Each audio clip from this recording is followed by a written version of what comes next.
Like, I now remember that, Emmanuel talked about this. So he talked about this. He talked about that. So the truth is, this section is promised to be amazing. And we're going to be talking about the labs. So labs are important because most times, even if you have the certifications, the employers want to know if you know the hands-on. And that is why Emmanuel always focus on hands-on, hands-on, hands-on. Even if we have sections, he will like, do you know the hands-on? Are you sure you know the hands-on?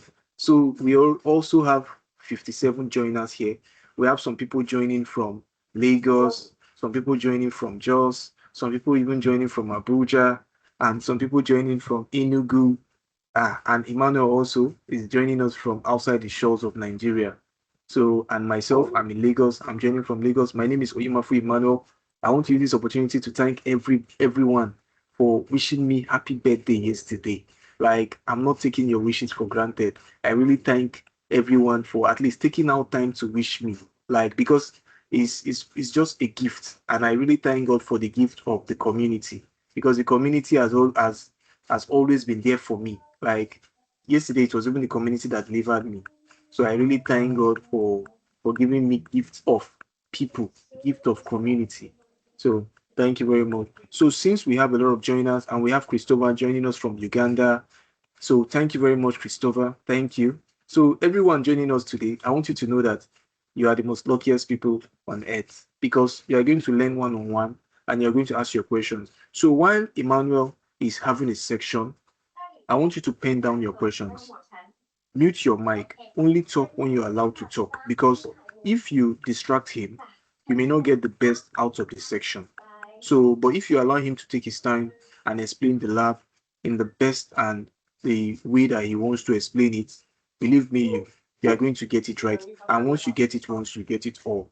So, NextGen cyber soldiers, it's time. So, it's time for us to introduce our amazing speaker, the MVP of our time, in the person of Emmanuel Itoje. Thank you very much, and we hand over the microphone to you, sir. Thank you. Thank you so much, Oyimafu, and happy birthday in arrears once again to you. Please, can anyone confirm if you can hear me? Am I audible? Yes, you are very audible. All right, thank you so much. Yes, I can hear you. All right, thank you, Christopher. So, before I actually jump into this session, right, I would like to ensure that we don't distract the class. The reason being that when you distract the class, you distract the flow of the speaker, and it's not good. Like I've been on this call now, I've meted like 5 people as they're joining the call. Ensure that when you're joining the Teams meeting, so if you're joining Teams, maybe you pick the Teams. It's a best practice. Let me just show us. You click the Teams, the meeting to join, like this. Okay, because I'm already in the meeting, it's not allowing me to join again. So if you pick the meeting to join the meeting, it's asking me to pause because I'm in the meeting. It will give you the option to actually select if your mic is on mute. So you have to mute your mic before you join the meeting. It's a best practice. It's not just for this particular training again. You'll be working in organizations, and as you're working in organizations, these are some of the things that you're expected to, to know. If you're joining a meeting, check if you're. Imagine somebody. I watched a clip this morning. The lady was doing her onboarding meeting. Microsoft. She just joined an organization, and she was doing her onboarding meeting. And by the time she was done with the meeting, instead of her to turn off the camera or end the meeting, she just stood up. Lo and behold, she was wearing just panties. She wore a top for the onboarding meeting. She now stood up, so everybody in the meeting could see her panties out there. So these are some of the things that you have to take care of, right? It's very, very important. And as Imafa has actually introduced me, thank you so much, everyone, for joining the call. So today's training, I took a screenshot, right? There's something we're planning to do. And one thing about me is that you never can tell what it's going to be. The screenshot I dropped in the chat are people that joined the call on or before 4 o'clock. So I took that screenshot exactly when it was 4 o'clock, the time of the meeting. So meaning that those people whatever things you're going to be giving out, maybe voucher, anything as you get sponsors, we're going to prioritize those people because we want to. It doesn't make sense if you have a meeting, right? And your trainer will need to come and wait for you in the meeting. It doesn't make sense. It shows that if you join a meeting on time, it shows how dedicated you are to the meeting. So those people that took the screenshots, they'll be prioritized for whatever things you want to give out as a community, maybe voucher to write the SC-900 or anything at all. So we're going to prioritize them, and every other person, it will be a continuous thing that will be just be doing randomly because we want to encourage participation. Not just that, we also want to encourage people to come to class early so that we don't have to wait. I had to give additional 5 minutes just for more people to join the call. It shouldn't be. You should be on time. Try to be on time for the meeting. It's always very important. And this beyond just this session, I'm telling you what I work with the global organizations, and I'm telling you what is out there. When you join a meeting, even though it's 1 minute late, there is consequence for it. It reflects on your how the team is important to you. It shows that you disrespect everybody's time. That's what it means. I've been here on this call. I'm the first person to join this meeting. And for me, I learned it early in life from my dad. If my dad is someone that if he gives you an appointment that let's meet by 6 a.m. in his office, my dad is always there by 5 a.m. He will be waiting for the meeting 1 hour before. I learned that thing from him. And when it is maybe 6 a.m. was the appointment, once it's 6:01 and you are late, it cancels the meeting automatically. So if he that gave you the appointment can be there 1 hour ahead, what is stopping you for coming? So if you are 1 minute late, the meeting is cancelled automatically. So we should learn these are best practice, right? Globally, right? That it shows how important, how you actually respect people's time. I remember our first meeting. I'm not surprised at the number. I know we have 88 people on the call right now, which is fantastic. Out of over 2,000 people that registered for this bootcamp. And I know I'm not surprised, to be honest. I had this conversation with Oyimafu that just be watching. The number will be dropping from the first class to the second class. The number will be dropping, and I'm not surprised. This training is a training that you're going to pay for, or your organization pay for you for this training. You're going to spend a lot of money for this training, but because it's free, people just feel it's not important. And what the content we're dishing out is even more than what you will get out there. Why? Because the people that are teaching in these classes, they are not just Microsoft certified trainer. They are also experienced professionals. I've been in a meeting in which the people are just Microsoft certified trainer, meaning that they just read out slides that Microsoft has provided as an MCT. It's not the case here. We do other further research from our experience. We bring it to the class so they can see, okay, this is actually what is happening on the field.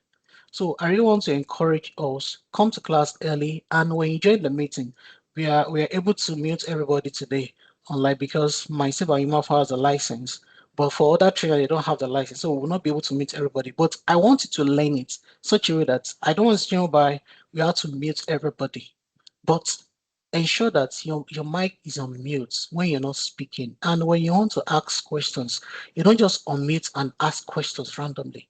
That's why we have the raise hand button. In case some people on the call, they don't know what the raise hand button is. So this is the button. You see this button to raise your hand. You raise your hands, right? So when you raise your hand, we'll be able to see that, oh, this person has a question, right? To ask. So it's very important. These are some basic things that you should learn, right? As you join meetings like this, because it will help you on the long run. All right. So two things. I don't know, Imafu, can you help me? Just enable everybody's mic, right? But want people to learn the culture so that what we're teaching, right? They'll be able to learn it. If you can help, just enable everybody's mic. But you'll be seeing people that will not actually adhere to that. But just to help you, because I'll actually be removing people as they are not following this rule. It's very important. All right. So welcome to the Cloud Security Bootcamp. This is our 5th class and our 3rd weekend, right? This class is going to actually be hands-on. So for those that are joining the call for the first time, my name is Emmanuel Itoje. I'm a Microsoft MVP. I'm also Microsoft Certified Trainer Community Lead for Nigeria and West Africa. I'm also a Microsoft Certified Educator, and I'm currently a technical architect. And across different Microsoft products, I'm a Microsoft security specialist. I'm also Microsoft M365 Azure and Azure AI, and also I'm also one of the co-lead of this community, as well as I'm the co-organizer of this bootcamp. But the person that is actually really driving this bootcamp is actually Oyimafu, right? He's one driving. Without Oyimafu, we won't have this bootcamp. Oyimafu and Haladu, you'll be meeting with Haladu later. Oyimafu, Haladu, and Steven, they are the three driving this bootcamp. Because when I had conversation with them, I told them, for me, from October till end of this year, I won't be available for any community activity, except for the security compliance corner that we had last week for those that joined that session, because I actually wanted to focus on this time to do some personal development myself, because I've been giving to community since January, using my weekends to do different things in community. But he told me that he's really ready to handle the whole thing, and I'm really super. I just gave him the idea that this is something I'm thinking of, but I can't drive it. Can you drive it? So he said he can drive it. So I said, okay, you, and I gave him something to work with him. So I think he deserves a round of applause. You can use the reaction button to appreciate him, because without him for one of those sports camp, I need to actually say that one have the sports camp. He's one driving all the things, all the planning, everything, because I have other things I also need to drive as well. So thank you so much, Oyimafu, for helping us drive this sports camp. So again, for those of you in my meeting last week, you seen this slide before. I told us about our approach. Let me finish my stuff now. Like this is why someone can but most the company will not pay for this stuff, honestly. I guess that person, Felix, is just joining this call. Felix, can you mute your mic? So going forward, if your mic is on mute, you just be removed from the meeting. So today we've talked about the learning part. By now, you are actually at least 85% ready to take SC-900 exam. So what we want to do for today and tomorrow is to walk us through lab. First of all, you setting up your own lab environment, right? And also, what are some basic things you should learn to do before you write the SC-900 exams? So the agenda is in two ways, right? So I put this slide, myself and Emma will be using this slide. So this is my own agenda for today. So we'll look at how we can set up the Microsoft 365 lab. Then we'll look at the lab on how describe the functions, identity types of Microsoft Entra ID. So that is Entra ID, authentication capabilities of Entra ID, access management capabilities of Entra ID, and also identity protections and governance capability of Entra IDs. We'll look at some basic security capability of Azure. We might not be able to do it because I'll tell you why once we get there. Then describe security management capability of Azure, describe security capabilities of Microsoft Internet. So these are all labs. These labs are hosted on GitHub. So tomorrow, Oyimafu will pick it up from here. So these are the other parts of the lab that will be taken care of tomorrow. So for today, our first lab is to look at how to set up your Microsoft 365 environment. It's very important because you need an environment to actually practice, right? So how do you set it up for yourself? We could create an environment for you guys, but there are a lot of things that are involved. If we create an environment for you guys, it's better individual underscore, you have your own environment where you know that you are the admin and you can practice on your own. So this is the first lab we're doing. So I'll be bringing up my browser to the screen. I'll be dragging my browser to the screen. So now, to create an environment for your lab to practice, there are three ways. I'll tell you the three ways. Some of you can do it, and I'll tell you the reason why. Why some? One, everybody can do one. Or two, it's only some set of people that will be able to do it, and I'll tell you why. The first way to create your lab is to go to this URL, cdx.transform.microsoft.com. So I'm going to drop this URL in the chat for us. So anything I'm dropping in the chart, you can keep it because you're going to need them. Might likely drop them in the WhatsApp group as well. So CDS dot so I'll tell you what happened here. Let me just sign out first. It signs me in automatically because I have an ID. I have an identity. Person.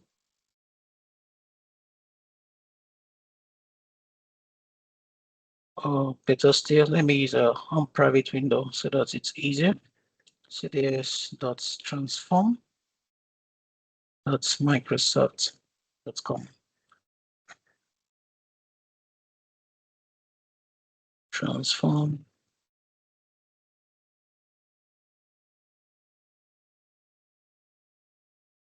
So when you type in that URL, cds.transform.microsoft.com, you're going to get this landing page. We call them Microsoft Demo Experiences. Now, Microsoft has created this environment for Microsoft partners. So there are different level of Microsoft partnership, right? There's some Microsoft partner with your official email address. If you sign in here, you'll be able to create an environment. The challenge is that my official email address, I've created one account, which I'll be using for today from this CDS environment, but I can't show you how it looks like due to two reasons. Number one, privacy reasons. I don't want to reveal what my official email is. Number two, I haven't tried to even say, okay, let me see if I can even sign in before the class and show us how the environment looks like. So there's a policy, it's called conditional access policy. It's part of our discussion today.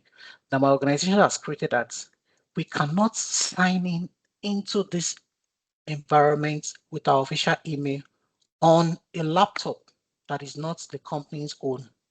So when I tried to sign in earlier with my official email, it gave me that error that your organization has blocked signing in on this laptop because it's not company managed. So those two reasons, I will not be able to show us that. But if you're working with a Microsoft partner, you have an official email, so you can go and try it on your own when you're practicing. Try with it. You never can tell. Maybe your organization has that level of partnership with Microsoft. Just sign in with your official email here. You'll be able to see how the environment looks like. I'm sorry, I was able to take the screenshot of how the environment looks like when I sign in. I actually signed in on my official laptop here, but I didn't provide a screenshot. Maybe later I will get a screenshot and share with us on the WhatsApp group so that you see how this looks like. But if I want to sign in with my own personal tenants now, so I have a personal tenant. Let me pick, it's not showing here for me. Let me just sign in.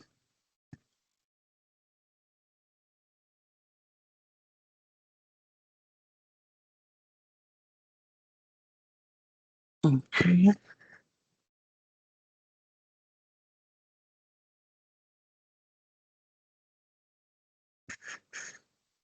So it requires me to use my authenticator app. Let me get my phone, 1 second.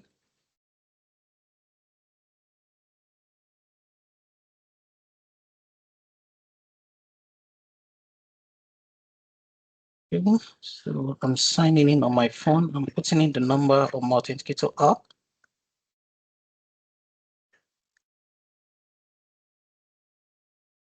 So if I say yes or no, it doesn't matter here. It's going to throw me an error because the tenant I'm trying to sign in for does not have the required Microsoft partnership. So if your organizations or your official email does not have the required partnership when you try to sign in with this, so just know that it's because, so it's not, the fault is not from you, it's just that your organization is not a partner.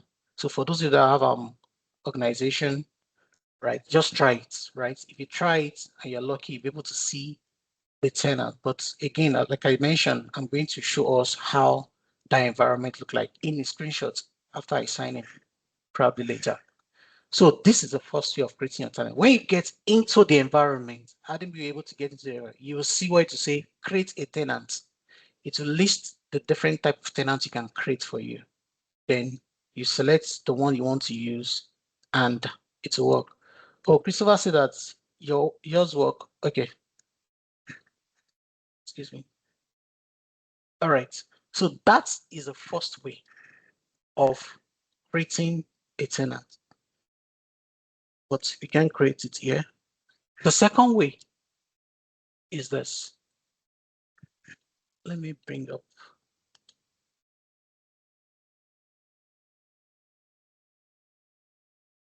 a fresh window.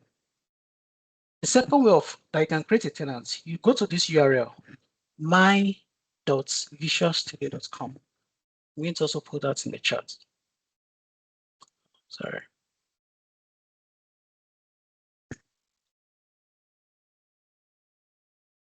my.visualstudio.com. That's the second way. So I've dropped that in the chat.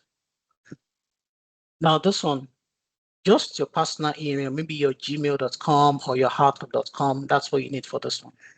So if you sign it, because I've already signed it before, it will take you to an environment that looks like this. So now, when you get to this environment, so yours might not have this subscription because I'm in Microsoft MCT. So I have this too. And I'm also in Microsoft MVP. I have this. So if you're not in Microsoft MCT or Microsoft MVP, what you're going to see is this Microsoft Virtual Studio Dev, right?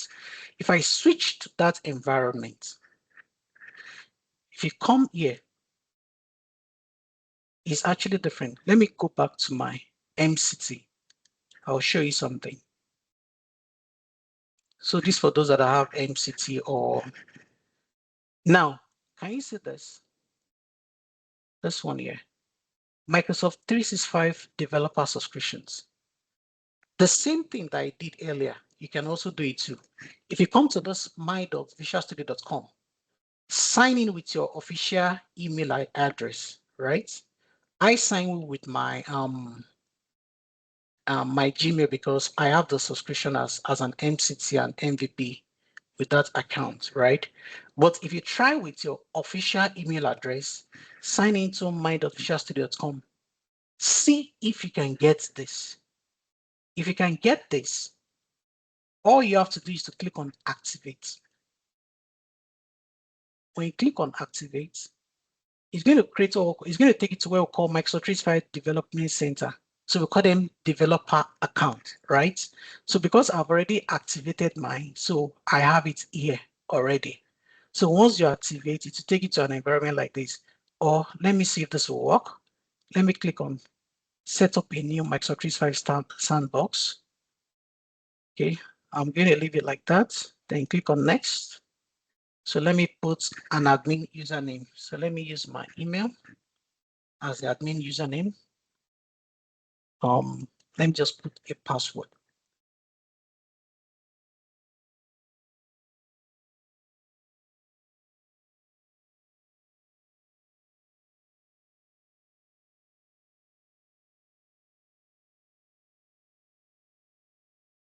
Must be 15 to 20. This is great. My mail looks.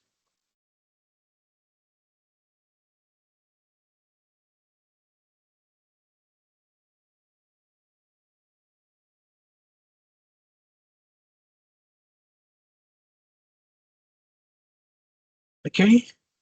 Then once I put my admin email and this, I click on continue.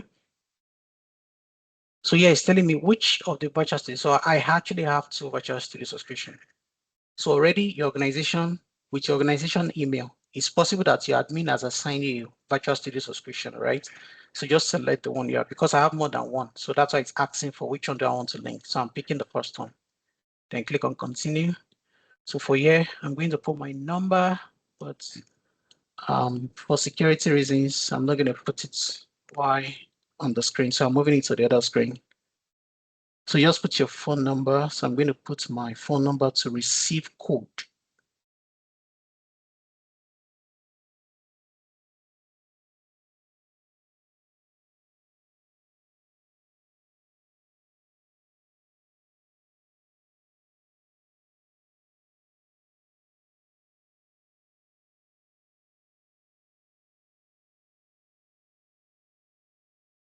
All right, so I actually got an error. So let me show us the error. So it told me something. It said, we can't continue. After I put my number, see, we can't continue with the sign-up process for the following reasons. Your phone number is already associated with an existing developer account. So a phone number to a Microsoft developer account, that's what it means. So because it's already seen that I already have a developer account here, so hence it's not giving me, but what you just need, once you put the code, automatically it will create the environment for you. And that is the second way. Do you have any questions so far? If you have questions, you can raise your hand. I'll be able to answer 2 questions before I go to the third way. Okay, someone said I should sum in. Yeah, you can answer. Yes, you can go ahead, ask your question.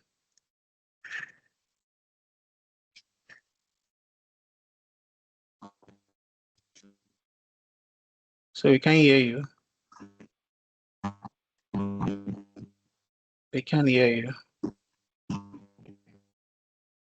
We can hear you. And St. Charles, can you go ahead with your question, please? I just want to know if it's making sense. St. Charles, please go ahead with the question. Can you hear me? Yes, I can hear you. All right. This subscription account you're talking about, if somebody have a Azure subscription, is it associated with this account? So the Virtual Studio subscription Azure I have, portal, Azure portal. so Yeah. it is not Azure portal subscription account. It's not Azure is different from Microsoft 365, right? They're 2 different services. So it's not associated. Okay. But if you have a Okay, Virtual Studio on Azure, you can use a Virtual Studio on Azure through this my.visualstudio.com. So this is the way you have to go about it. Okay. My.visualstudio.com. Okay. Not you go to into portal.azure.com. You can't create a Microsoft 365 subscription like that. Okay. Yes, Alabi, go ahead with the question. Good afternoon, sir. Yeah, good afternoon. Please, I just want to ask if the signing in the cost of, I said subscription now. Where is very noisy. Your mic, where is very noisy. It's not clear. Sorry, I said the Microsoft 365. Yes. Signing, are we going to pay for it? Are we going to subscribe? So I'm going there. So I just wanted to ask what I've been discussing so far, if it is clear. That's where I am now. I need to use a third method that I'm going to show you that everybody can create. So this first 2 are people that are working with Microsoft Partner, because the third method requires you to use your credit card or your ATM card. Let me put it that way, your debit card, right?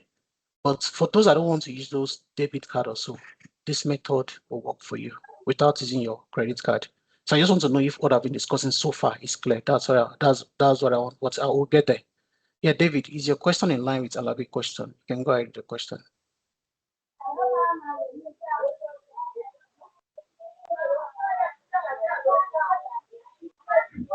Alabi, can you mute yourself?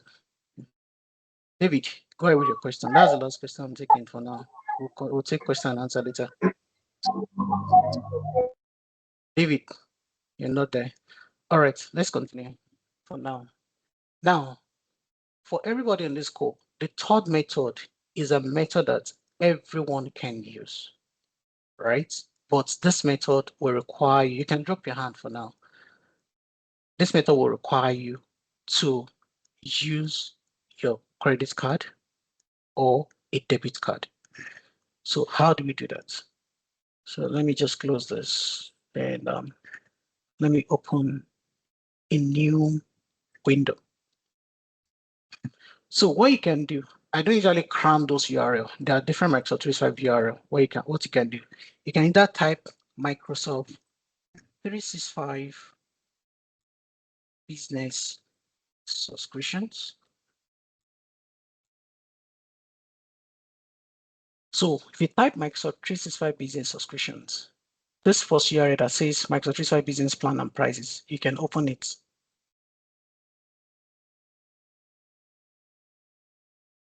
If not business, you can also say, go back to the browser, go to Microsoft 365 enterprise subscription. So this is actually not a Microsoft 365 billing class. If it's a Microsoft 365 billing class, I'm going to actually explain to you. Excuse me. So anyone that works for you, either Microsoft 365 business plan or Microsoft 365 enterprise plan, they are actually the same website. I will tell you why. If I go back to this Microsoft 365 business plan, if I click on enterprise here, what it's going to do is it's going to take me to this place. Are you seeing now? They are the same site.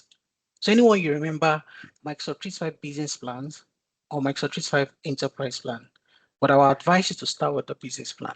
So Microsoft has a different plan. We have the business, individual, enterprise class. I'll not be able to go into that, right? Because that's not our work today. Our work is to set up the tenant. Now, there are non-profits, there are a lot of other plans too. What you just need to do is on this page, just scroll down. So you will see different business plans. We have the business basics, the business standard, the business premium, right? Now, you'll see if you go down on the page, right? So you have to go through that and learn what it's all about. The same thing, enterprise too is the same thing. We have the E3, E5, right? So you have another one, the E1, F3, like that. So for this business plan here, I'm going to, under this business basic, let me zoom in a bit for some people. So under this business basic, right? Instead of clicking on buy now, I'm going to say try for free.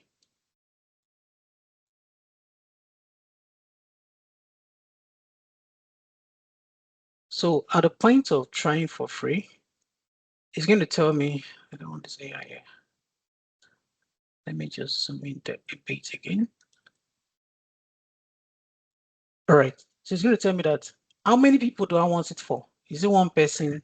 Irrespective of the number that you put here, it doesn't matter. Microsoft will give you 25 free licenses, irrespective of this number here. So I'm going to leave it. What is the length of your subscription? Do you want for 1 year or for 1 month? So Microsoft either charge monthly or yearly. That's what that means. So for this, I'm going to say for 1 month. So for 1 month means that you'll tell me I'm supposed to pay this, right? This is the normal amount for 1 month. But because I'm saying I want to try it for 1 month, right? So they're telling me this is what I'll pay. But if I click on next, before I'll be able to try it, I need to put my email address. So I'm going to put my email address that I don't use.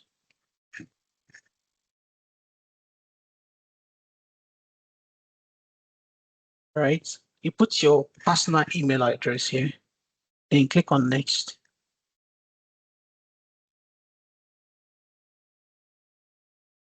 So it's to do some verification to be sure that the email address actually, existing. So what it does in that verification, it checks if there is already an associated tenant with this email I put here. It is an associated tenant. It's going to tell me that there's an associated tenant here. But because there's no associated tenant, the next is just to click on set up account. I don't know how I can remove this AI power nonsense here.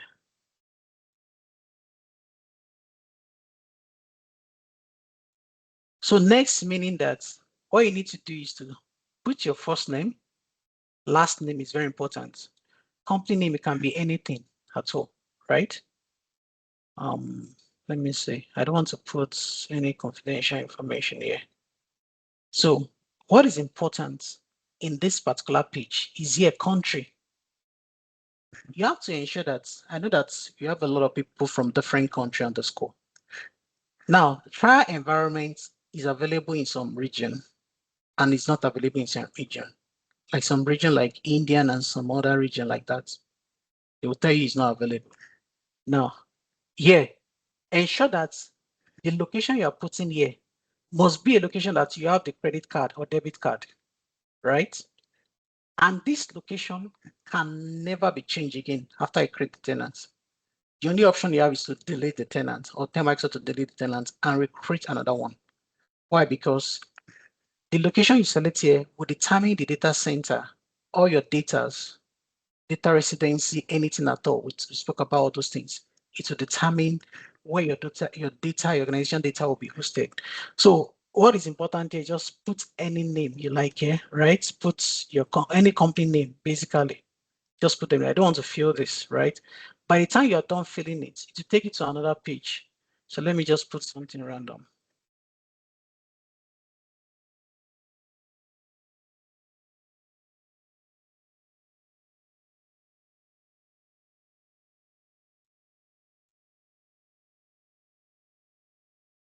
So I can put anything for company. So I'm not going to fill this, but I'm just showing you, just put any number. So the number here is actually for verification. Your job title, you fill it, your address.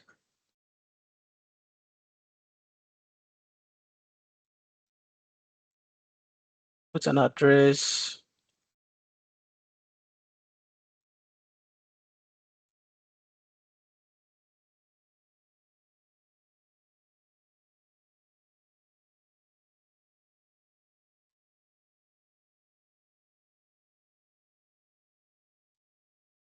And just put any city you like.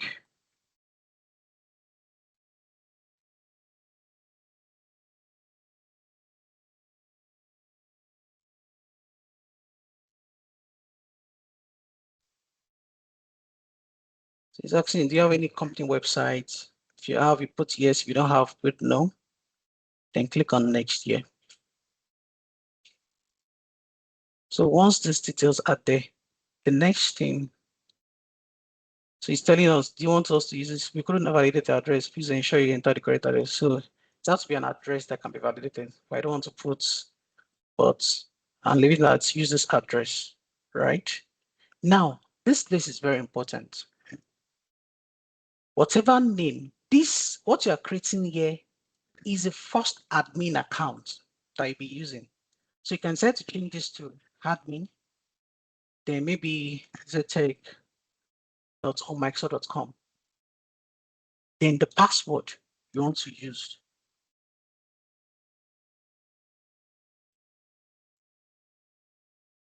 So the same password must be here.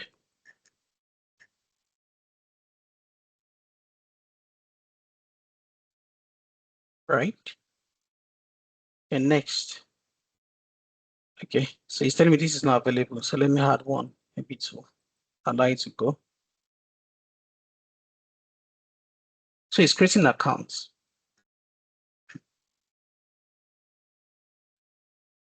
So this username is very, very important.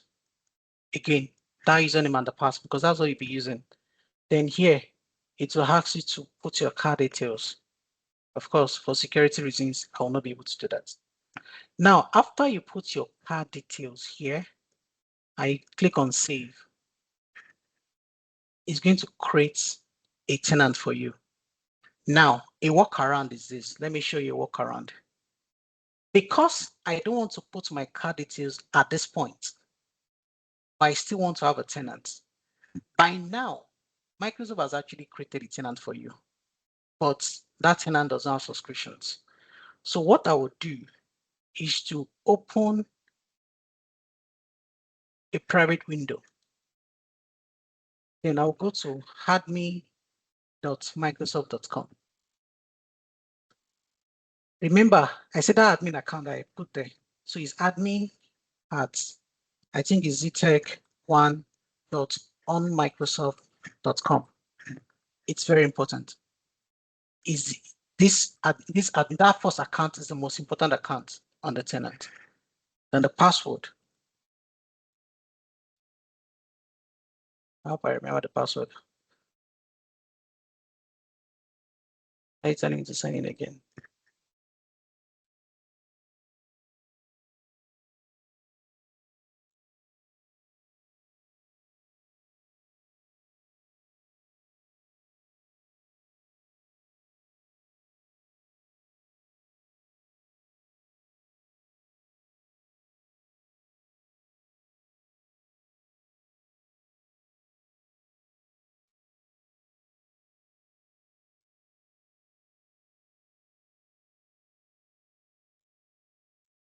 Here. I don't know what is happening to in private browser. So you can either use admin.microsoft.com or use office.com. Anyone you use will go. I'm using office.com. like something is wrong with my Chrome browser. Okay, so this is the account. So for some reason it's not signing in. So I guess maybe Microsoft has blocked it already. So again, what you just put your card details here. Put your card details. Once you put your card details, I don't want to put any card details because I already have tenants that I'm going to use for the, and click on save. It will be created for you. But that admin account, it's very important. Let me try to use Edge browser. Let me see if it's going to allow me. I don't know what's happening to Chrome. Admin.microsoft.com.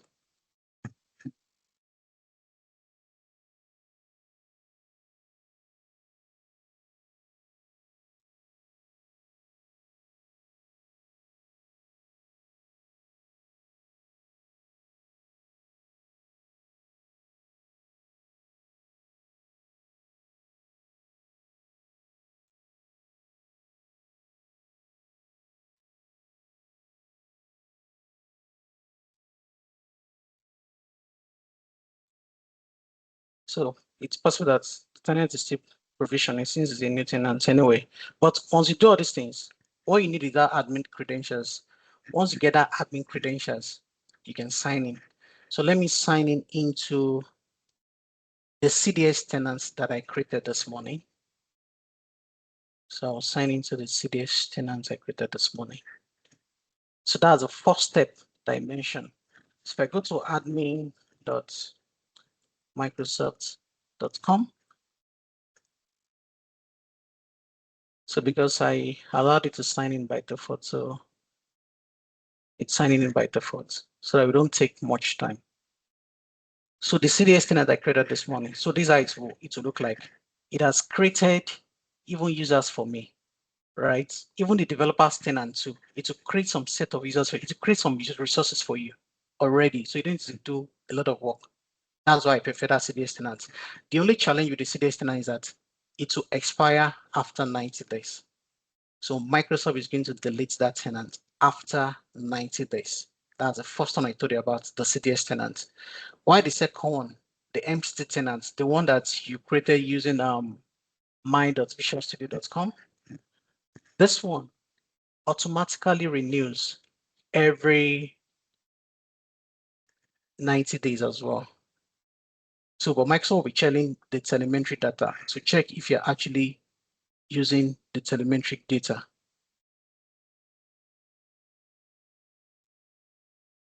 Yeah, that means Microsoft is having an issue. What link is that? Sent chat. Which link do you want me to check? Okay, this link. Yeah, compare Microsoft Tracer business plan. So you can either use business plan or you use the enterprise plan.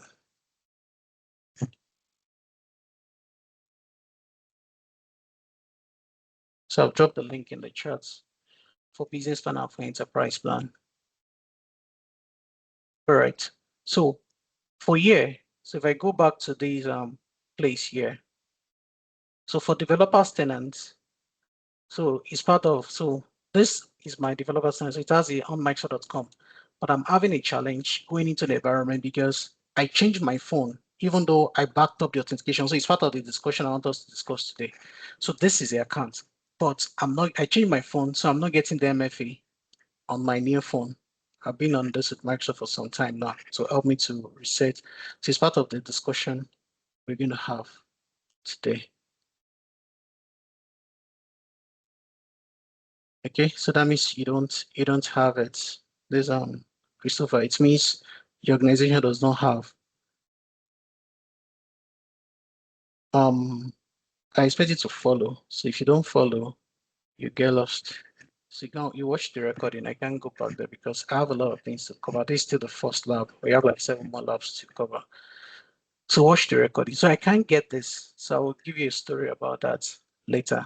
So let me go back. So this is what you get from this developer's tenant. Once you click on this activate. So David, again, if you have this, but most likely you will not have this. I have this because I'm a Microsoft MCT and I'm also a Microsoft Certified Trainer. But if your organization has assigned you this Virtual Studio subscription, if your organization has assigned you the Virtual Studio subscription, then you should be able to also see it as well. You should see the E3, the Microsoft 365. Just once you go into this Microsoft my.virtualstudio.com, so far you can see this thing. It means that it's your official email. It means that your organization has assigned it. So the impact of my Virtual Studio, it's not using your organization account. So it's a demo environment for yourself. It is not linked to your organization account. That's why if I click on this activate button, it takes me to this dashboard, meaning that it has created a demo environment for me to practice. So it is my own personal environment. I have this as my MCT, even as my official email. Any testing I want to do too, my organization gives me access to Virtual Studio subscription too. So I have another development tenant I use for official work, for demoing, but not for my official email. The official email is just to give you access to be able to activate it. That's the only thing. So I hope that is clear to this. Yeah, David, I'll take your question. You can ask your question.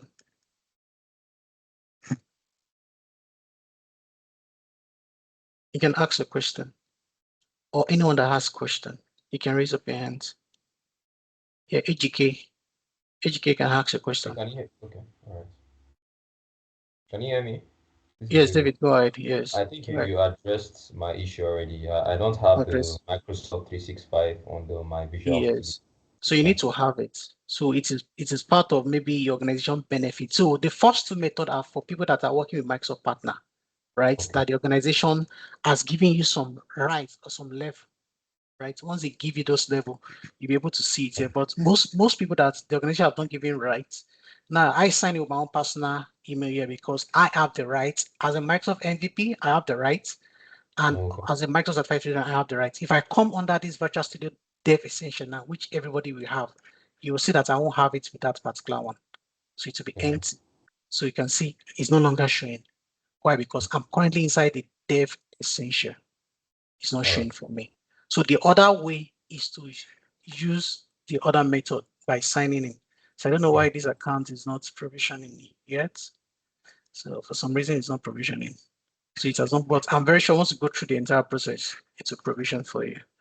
So HK, yeah, he has a question. AGK, you have a question you wanted to ask? No, you answered it for me. Thank you very much. Good afternoon, by the way, or good evening. All right. Can you hear me?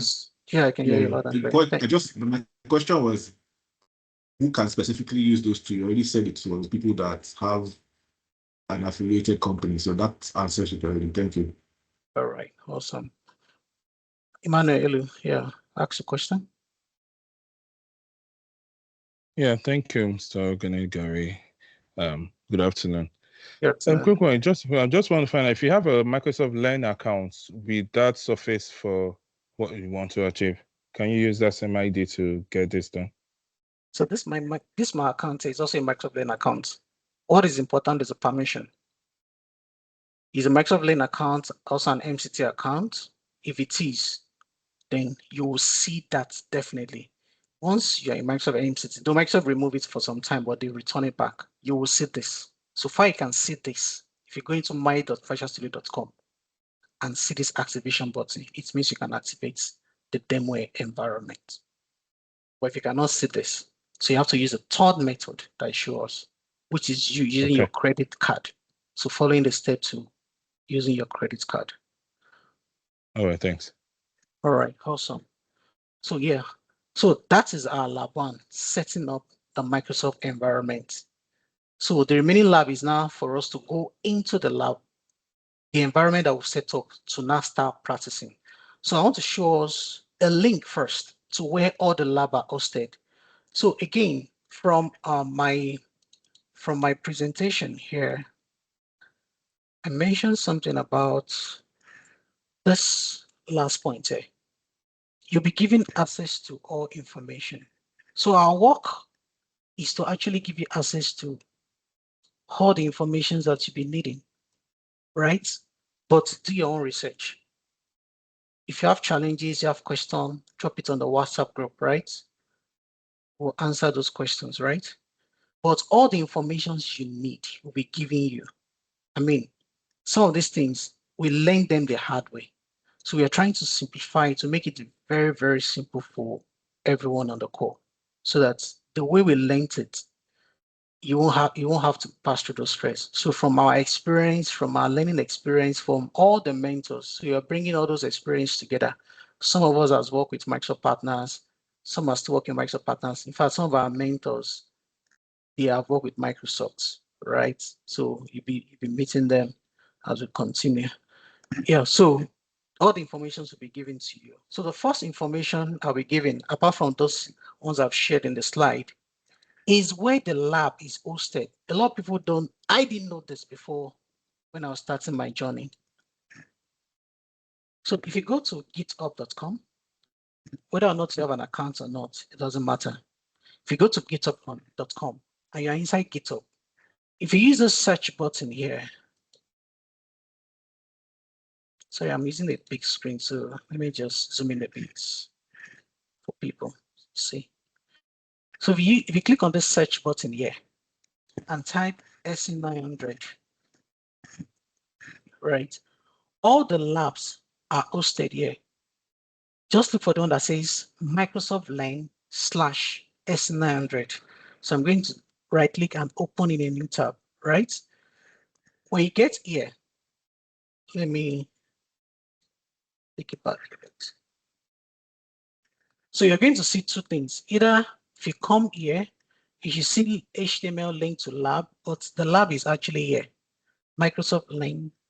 And this is not just for SC-900. All Microsoft's, most Microsoft certifications on GitHub, they are hosted here. So I'm going to share this link, right, in the chat. So for today or tomorrow, that's what we're going through. But again, we might not cover everything. The goal is to get you started, right? Once you get started, you have your environment, you can always come here or use that link to practice anyone that you want to practice. So really, the first one that says lab setup is not actually consistent, but I'm going to show us how it looks like, because I need to actually, there's going to be some confusion on this link. So I need you to pay attention now so that you can actually, follow through. Please give me 1 minute. I need to take water.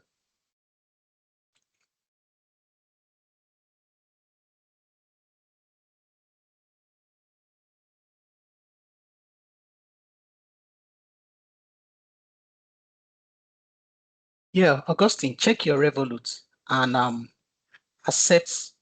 authorize the payment. Augustine, I see your this thing. Check your Revolut and authorize it.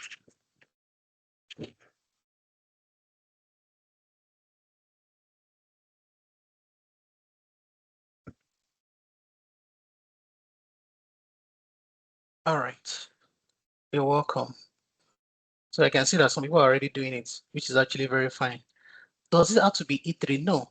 In fact, I will prefer you, that's Godwin, your question, I'll prefer you to even activate Business Basic. I will explain why. Activate the Business Basics. So go to the link that says Business Plan. I'll prefer you to activate the Business Basics. All right, awesome. So let me go into this lab setup. So it will tell you, so what I did was just to right click on this first lab that says lab setup, right? In the lab setup, it will tell you that if you're being provided with the tenant as part of instructor-led training, so ideally people that are we call them training learning providers, right? They have access to some lab environment they will have given to you. I actually have access to it. I will have shown you how it looks like as a Microsoft entity. But let me explain what this is so that you'll be able to understand. Because you don't need a lab environment. The environment you've set up in the lab one is what you'll be using. But for this is for people that maybe you're doing training with an official Microsoft Learn training partner, right? They will give you access to your lab environment. So it says that the lab tenant is made available for the purpose of supporting the hands-on lab in the instructor-led training. So tenant should not be shared or used for the purpose outside the hands-on environment, right? So let's leave that. Say tenants must not be converted to a paid subscription. So these are like some Microsoft terms and conditions. So to tell you the lab scenario. So it says, first of all, this lab setup consists of enabling Microsoft audit logs. and find monitoring capability in the Microsoft 365. Can someone put it in the chat? Why do we need to enable audit logs and find monitoring capabilities? Why do we need to do that? Can somebody put that in the chat? Oh, Chika, awesome. Chika, is this a developer tenant? And Nick, is it a developer tenant?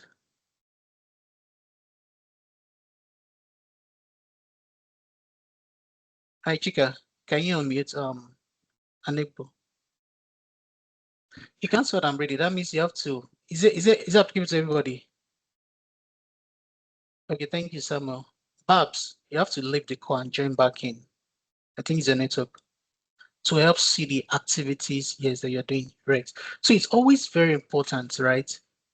When you join an organization as a security expert or a security architect, and you're given access to the tenant, depending on the access you're given, there are some basic things you need to check. I can remember, let me just give us a story before we continue. When I joined my previous organization as an enterprise system admin, when they gave me access to the tenants, what I did was this. I went into the tenant, I went to the security. When I went into the security part, I went to check one thing. That was the tenant secure score. So I just provisioned this tenant this morning. So I think secure score. So this is secure score here. This is what I went to check. So that means it's telling me that this tenant is not that secure. So what I did was simple. I went into it and I exported it. I'll tell you why I did that later.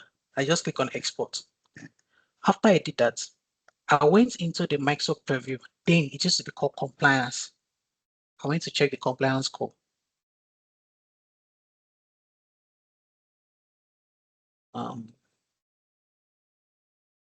Okay, it started. Next. Solutions, compliance manager, I think. And so it's a new tenant, so a lot of things will be, I've not actually played around the tenant. So the way I check the secure score here, I also check the compliance score as well. So it's going to give us something about compliance score. Let me close this first. So it's loading, and I exported it too. So you're seeing compliance score is 0%. I exported it too. Then I went into the Entra also. I checked the identity score. I went into Microsoft Cloud. Everything I exported in, I sent it across. So our CISO, our CIO, CTO, so everybody will know this is where I met the tenant. Why I was doing that was because I wanted to let them know that this, as a tenant, this is their security posture, right, for the tenant, and we need to improve it. Then apart from that, still under this compliance here, if you go to audit, right,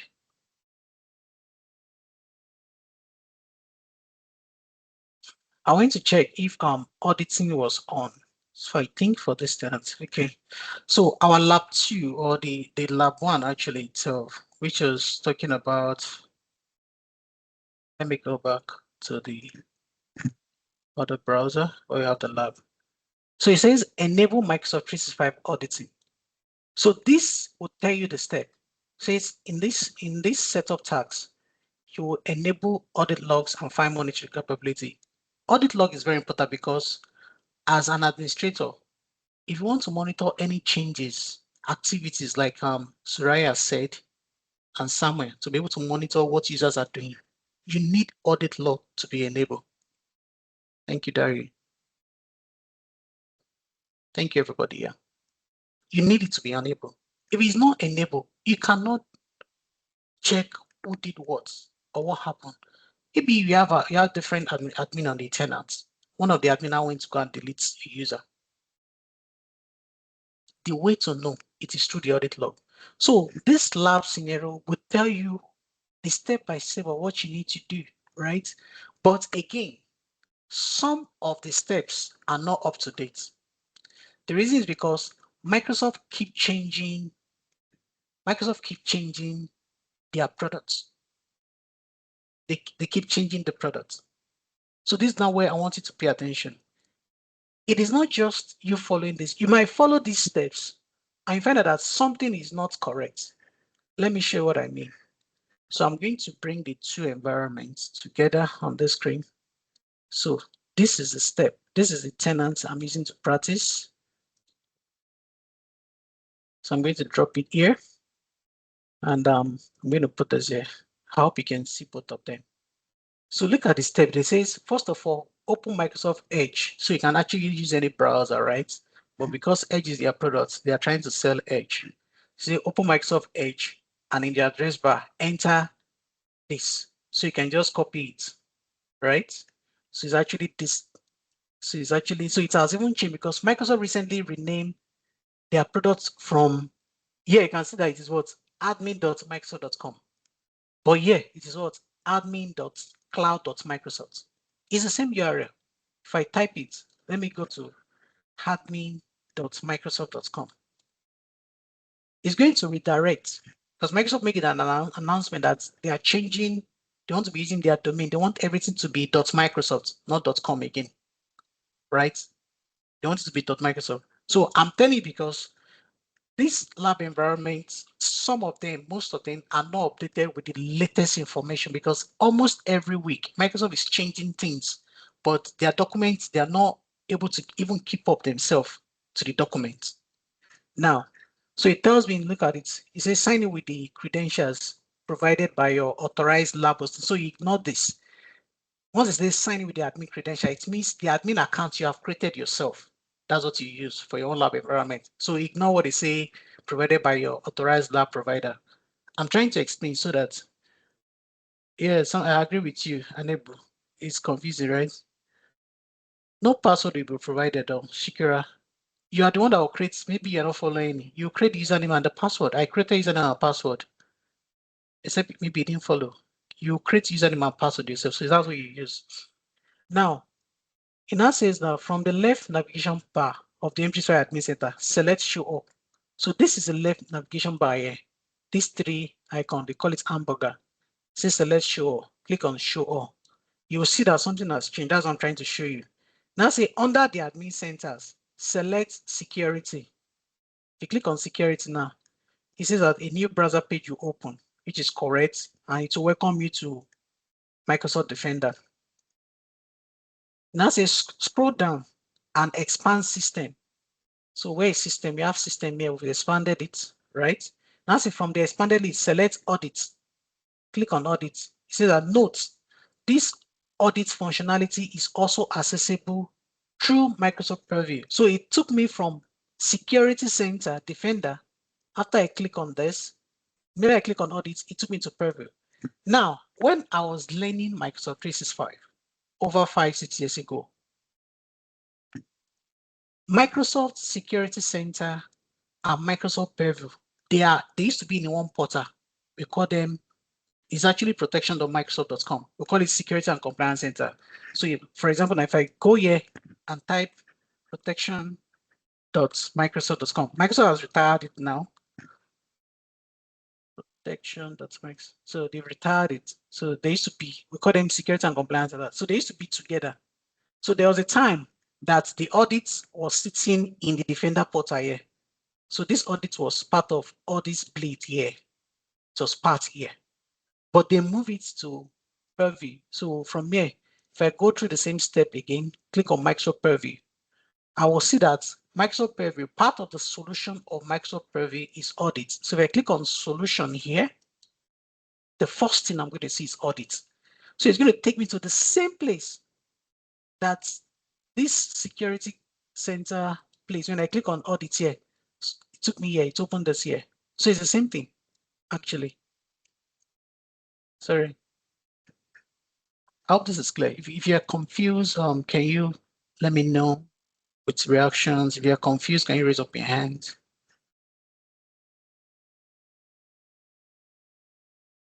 You're confused. Okay. Adishala, where are you confused? And let's start with you. Adishala. Yes, sir. Thank you very much for the lessons and the rest. So it's not. I just joined not like few minutes, and If you join I there, really you're not part of the people that will answer. I'm sorry.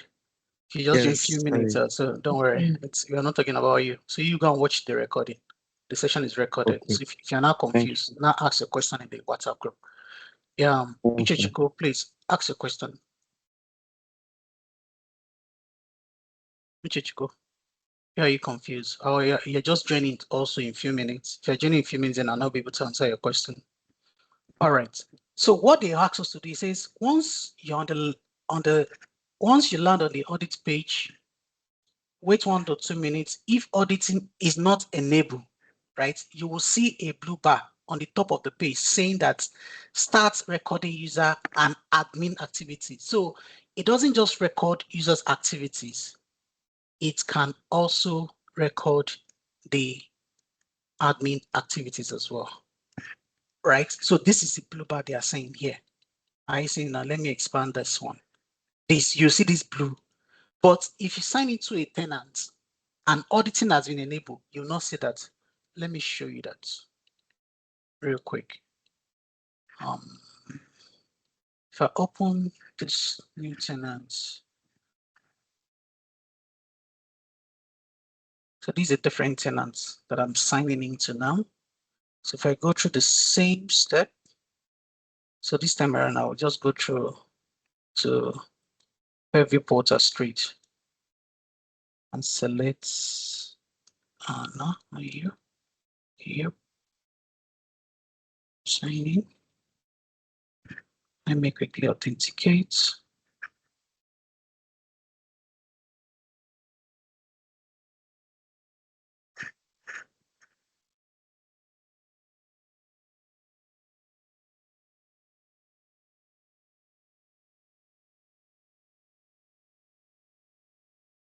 So out of the 8 labs you're supposed to do today, probably will be able to do 4. The remaining 4 will be your assignments. But I want to clear also all concerns in the documentation so that you know how to help yourself. So if I go to solutions and I go to audit here, I expect that this particular tenant. So you can see for here, I don't have that blue search. Why? Because for this tenant, I've already enabled the auditing. So auditing has already been enabled here for this tenant. But for this other one, auditor has not been enabled. So that's why I'll now click on start recording user and admin activity. So just click on that. So this can take a while anyway. So once if you click on it, it will disappear. Now, a question. What if I'm using this tenant? I didn't enable auditing. What is going to happen? You can drop it in the chat. I didn't enable the tenant. I didn't enable the auditing. I didn't click on start. What's going to happen? So you've already mentioned in the chat earlier, you're not able to see activity. And let's say I've used the tenant for 2 years.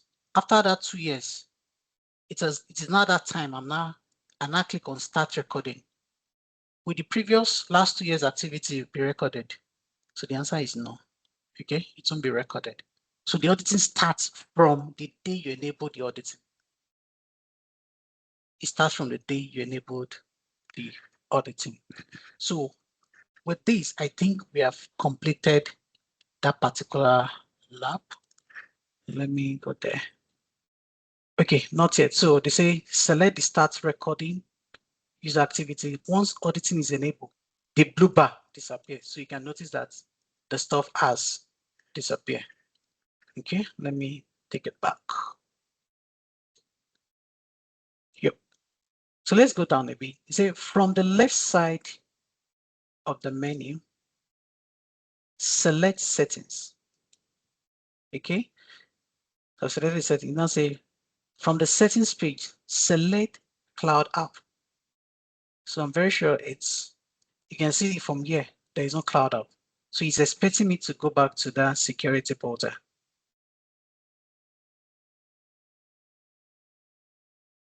System, then settings here. So it's expecting me to actually go back there. So he's going to load out. So see from the settings page, select cloud app. So I have the cloud app as the last one, yeah? So this will take a time.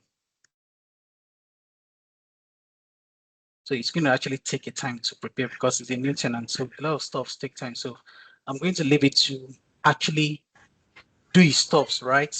I will now go to the other labs to explain something.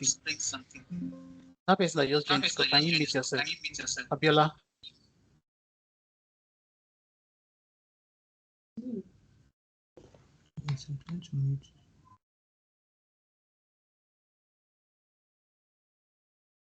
All right. So this is going to take a while because it's a fresh tenant. So they are still preparing a lot of stops. I only activated it this afternoon before this class. So it will take a time. So because of that, I'm going to leave it for it to do the time. Then I'll come back to complete this lab. So this is the one that we're doing. So imagine now, they call the lab setup. But what are we seeing? We've already seen that you've already set up the lab area because already this document is following the Microsoft training official. Maybe you are doing a training with an official Microsoft partner. So they will have provided the lab environment for you. You understand? But here now, we are not official training partner. So that's why I have to start with how different ways you can actually get access to the lab environment. All right. So let me go back to this. The second one that says describe the function and identity types of Microsoft Entra ID. So right click and open in a new tab. So now it says the lab is to explore Microsoft Entra ID user settings. This lab mapped to the following learning content. So the lab scenario, in this lab, you will access Microsoft Entra ID, previously referred to as Azure Active Directory. Additionally, you will create users and configure the different settings, including hardened licenses. So I'm going to leave this guy to continue. Now, this is what I want to clarify, so pay attention here. Say tax 1. As a subscriber of Microsoft 365, you're already using Microsoft Entra ID. In this tax, you will learn how to create new users in the Microsoft Entra ID and explore some of the services that can be managed at user level. So if you have a Microsoft 365 Admin Center open from the previous exercise, then under Admin Center, select Identity. So it expects me to go back to this Admin Center, admin.cloud.microsoft, right? From here, it tells me under the admin centers here. So you can see different admin centers here. It says I should select what? Identity. So identity is actually the Microsoft Entra admin center where you can manage users' identity. Okay, so why this is open? Let me answer one or two questions. Uchechiko, you can ask your question.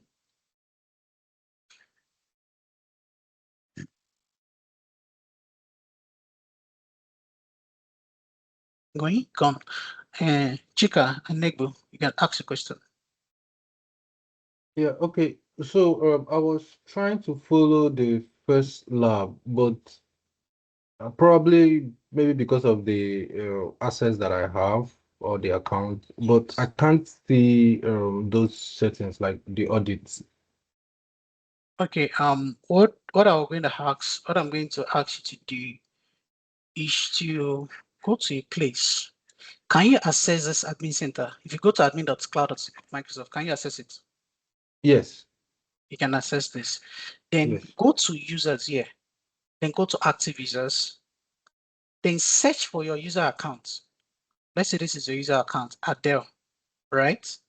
Okay. Once you search for your user account, active users, take a screenshot of this place that talks about the row. So just screenshot this row. Let me see the row that you have and put it in the chat. Then I will pick it up from there again. All right. So let's go back to this. Now, I'm already in the Entra ID. It says if the Microsoft Admin Center, sorry, I will pick more questions. If the Microsoft Admin Center is already open in the browser from the previous exercise, skip to the next steps. Otherwise, access the Microsoft Admin Center following these steps. Now, I told you this is where it gets confusing. So when you see this, always ignore this because you'll be given some tasks to do. Some of the labs will not be able to cover the whole 8 because of our time, right? But however, I want to give you enough information so that something you have to do in the course of the week, right? Because you're going to be on. So they'll tell you how to access the admin center. So you don't need to follow this step because this step is for people that are doing official training with a Microsoft Learn provider, right? Microsoft Training Learn provider is official. So they will have given them this information. But you, it is a tenant that you created. That is information you use. So you ignore this admin account. So maybe your own admin account is still admin dot, because if you check, my admin account is what? Admin dot, admin at, this is my admin account here. Can you see it on the upper right corner here? This is my admin account, right? So it is the one you created yourself that you'll be using, not this one. So if you notice, it's not what I'm using here that is here. So you ignore it because this is for the, if you're provided with a lab environment, that's when you use this. So you're just telling the step on how to do this. So you ignore that. So from here, from this number 2, for this particular lab, you ignore it. Then from 3, it now says under admin center, select identity. We've done that. You may need to select show all. So it was from here. Let me close this. When you click on the navigation bar here, it's because I am sharing this screen with the steps so that you can see both. If you click on the show, you see the identity. Once you click on the identity, to take you here, right? Now says a new browser page you open, which is this. If you get a prompt to set up MFA, follow the steps. So I'm going to show us how to set up an MFA. So from the left navigation bar, select users. So this takes you to users page. All users should already be selected. Notice that your tenant is already configured with users. So if I go, I need to maximize this, sorry. So if I go to the Entra ID here, click on Entra ID, then select users. So by default, all users will be selected. So when this tenant was being created, these are the default users that came with this tenant, right? So the one you're creating, your tenant that you're creating, it will be fresh. It will be that only admin account that you have there, meaning that you have to now go ahead to create users if you want to create users. But the steps will definitely be given to you. Let me go back here. So it now tells us that all users should already be selected. Notice that your tenant is configured with users, right? Say from the top of the page, select plus new users, then follow the drop down, select create users. You're now in a basic tab. So if you come back here, just select this new user up. We want to create new users. So you can create a new users or invite an external users. It will be a discussion in our 300 class. So that's the class. So I won't want to go into that. I just want to strictly follow the labs, but I'm not limiting you to following the lab because that's the purpose of this class. I want to really expand you to different things you need to do. So I click on creating new users. I think it's, so I might need to bring the other one to the other screen so that I want to go in between. So I'm creating a user. So they've told me the display name of the user, the principal name, right? So I'm going to put this on this other screen here for now so that I can just follow through. So I'm creating a new users. The user principal name is Sarah. So you can actually check from your hand. Let me drop it in the chat so that you can see the steps that I'm following. I'm back to the Entra admin center, Godwin. So I'm creating a user called Sarah, right? And I'm leaving the, tells me to, the display name is Sarah Perez. So I'm just going to copy and paste it here instead of typing Sarah Perez. So we say password, uncheck the box that says auto-generated password. So I'm going to uncheck this. So why I'm unchecking this because I want to, if I click on check this now, it's going to generate a password for the users, meaning I have to remember the password. But what he wants us to create a temporary password.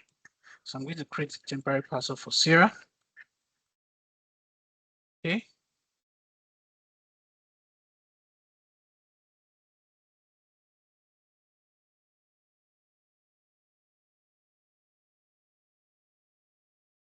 Okay, then account enable means I want to enable the account, right? So it says account enable, leave the check mark to ensure. I said the next is to select next, which is property. It says the first name, the last name, so I can put our first name, Sarah, then the last name, Perez, right? So the default user type, so member. So they are different. They can be member, they can be guest. So we'll treat that in SC-300 class. Then next is to assign. So you can leave this job information, right? Select next. So I'm leaving the rest. What I'm just putting is the first name, last name, and the user type, which is a member. Save everything, they are optional. So I'm leaving it. I'm going to next, which is assignments. So you now see under the assignments, select add a group. So I'm going to add a group. So it actually asks me to select a group called operation. But because this is a different tenant, I don't have operation here. So there are two things I can do if I want to actually select the group operations here. What it means that either I go ahead to create the group operation, right? So I'm just telling you, this is actually for you to be very creative about it. You can decide to create the group operation. But because on my tenant, I don't have any group operation. If I even search here, operation, I don't have. Okay, I only have SG group operation here, but I don't really have the operation. So I'm going to go with this SG group operation and select for now. But if you don't have the group, it means that you have to create the group. I don't have group operation, but I have SG operation, so I selected that. Then you say from the top of the page, add rows. If you know, open to show all available rows, but don't add any new rows. Close this page by selecting X, right? From the bottom of the page, select review and create. A summary of the settings will be displayed from the bottom and click on create. So let me go there. They say hard rows.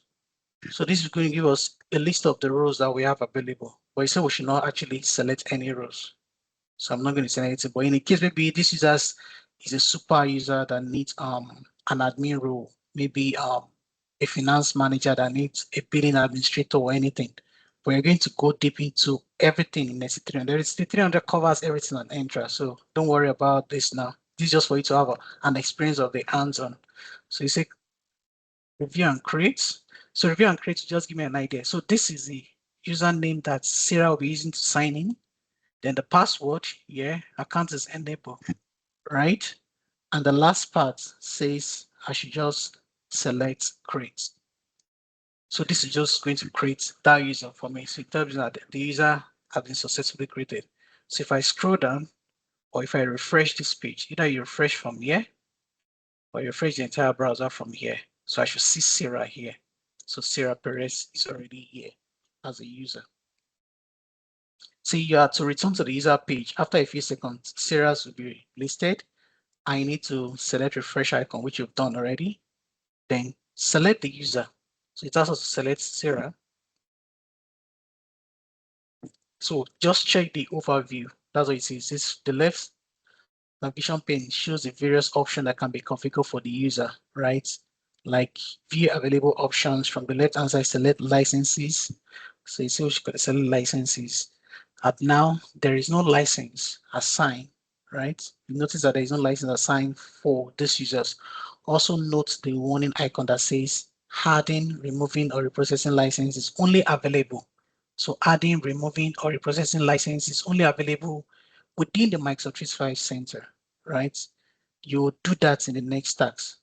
Then say license can only be assigned if a user location is configured.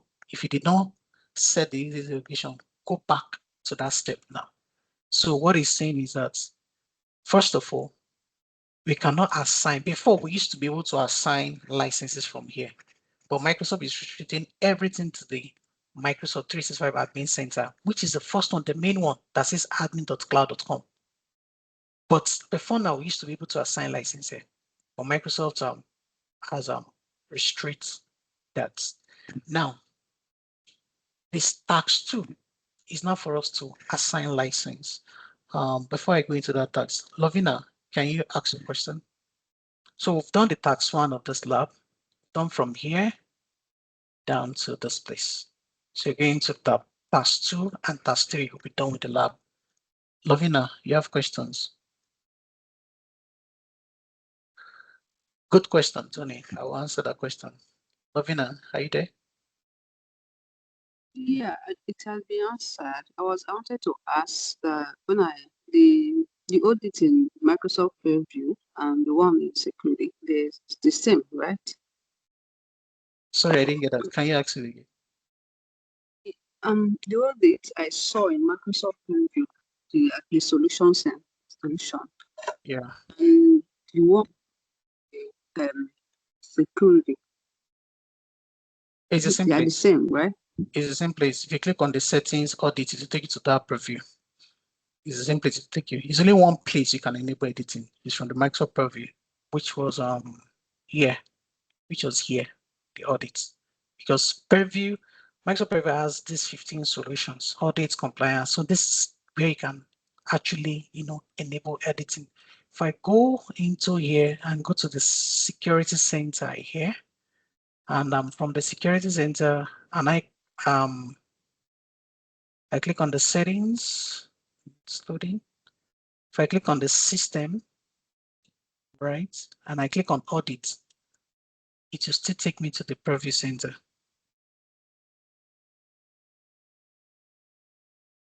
Okay, so there's an audit in here also. So that stuff was showing there, but we could do it on the Purview center. So there's an audit here. Okay, took me to the Purview center. How come we have it? Okay, so it's actually syncing. All the centers is sync. Anything you do in one place will sync to the other place. Yeah. So to answer Tony's question, since when a user is created in Entra, does this also provision an email account when it is created in the admin center? The answer is no. The identity, what happens in the Entra is just to create the identity. What actually gives a user an email is the Exchange online mailbox. And that's the next step we're going into now. You must assign a license before an email is provisioned. This is just an identity. If I sign in with this Sarah account now, because Sarah has not been assigned any license, Sarah does not have a mailbox. That means if I send an email to Sarah, it will tell me that mailbox does not exist. That's the error I will get as an NDR, right? That's the error I'm going to get. So until I assign the license, and that is our next task that we are going into. Done this already. So that's our next task. Because until you assign a license, right, before a mailbox is configured. I don't know if that answers your question, Tony.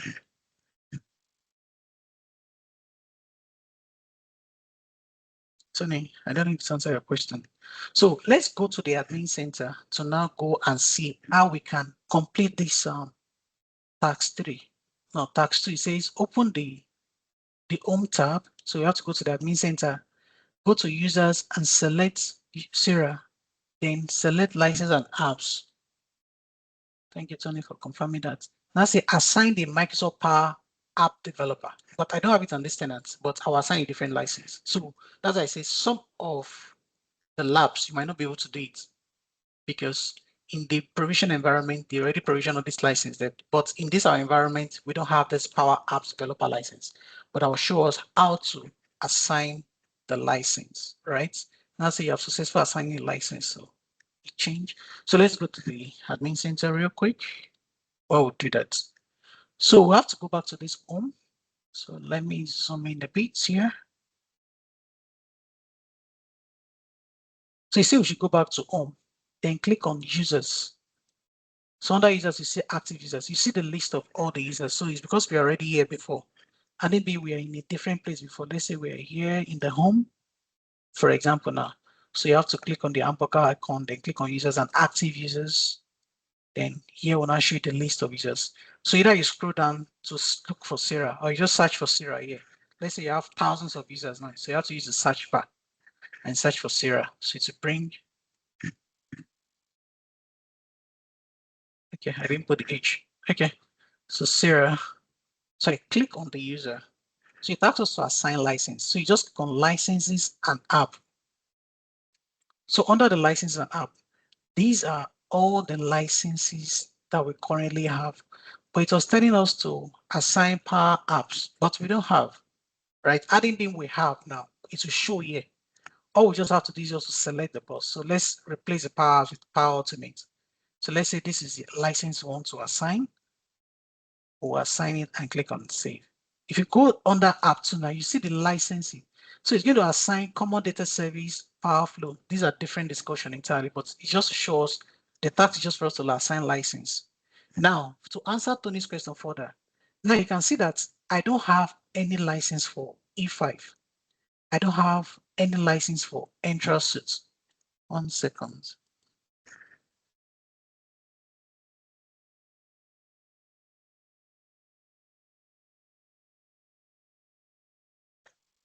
Sorry about that. I don't have any of this license. So I only have two options. Either I buy a new license if I need Sarah to have a mailbox, either I buy a new license, or I need to go ahead. Let me save this first to assign the Power Automate to Sarah. So it has saved, so that has been assigned. Or I need to look for another user. That's maybe the user has left the organization, the user does not need the license. Let's say, for example, now Alex.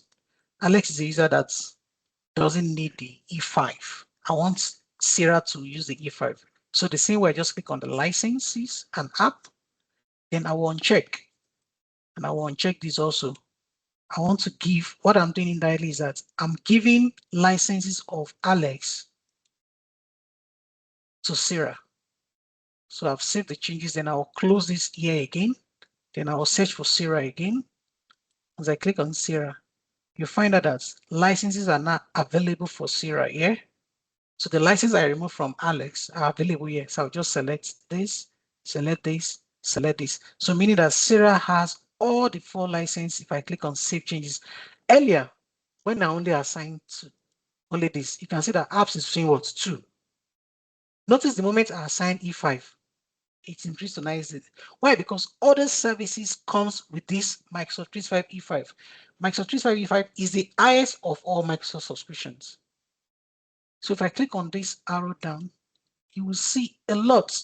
So I have a lot of other services that comes with it. So what gives Sarah the mailbox, to answer Tony's question again, is its Exchange Online plan too. If I want a user to have email, a mailbox precisely, Exchange Online must be assigned. If I assign this Microsoft 365 E5 and I turn this Exchange Online off like this, and I save these changes, the user will not still have access to mailbox, because what gives the user access to the mailbox is this Exchange Online. So the same thing goes for, let's say, Microsoft Teams, for example. Okay, Microsoft Teams is a standalone. So let me save changes here. Yeah, Idris, it says when you provision a user, does it automatically configure MFA for all users, or you have to manually configure MFA? Yes, I'll answer that. I'll get to that very soon. So at the moment, Sarah does not have Teams license because I think last year, Microsoft separated Microsoft 365 subscription from Teams subscriptions. So meaning that customers have to buy Microsoft 365 and buy Teams separately. So if I did not assign this to Sarah is not going to have access to Teams. That's what it means. So I have to assign it. So because I need to do other things too, I'm assigning everything. One of our labs, save changes. Right. So Sarah now has 107. So the more you assign the license, the more services are assigned to Sarah. Some are even retired, but it's still assigned because it is part of the license. So that is the task 2 of the lab. So what we have done is this dash 2. So you tell us sign out of all browser, sign into your successful assign license, sign out of all open browser, sign out by select this. I don't want to sign out for now. So instead I say in this tab, so this is task 3 now. It says open the Edge browser, then in the address bar. So now it wants us to sign in with the Sarah account. So this now I will use it to address Idris question. So instead of signing out, I don't want to sign out. I will use an in private window. But before then, I need to go and copy the email address of Sarah because I don't have it by heart. So I'll copy it. So I can either copy it from here or I go into the Entra portal, go to overview, or copy it for you. Just click on copy here. So there are two ways. Either I just copy it here or in the user, I copy it here. So the in private browser I open. So Sarah is not an admin. So I can just put office.com. I'm not sure I remember the password I created for Sarah again because I changed it. So let me paste Sarah's email there. So the password, I'm not sure I remember. I hope it's the right one. I'm not sure I remember.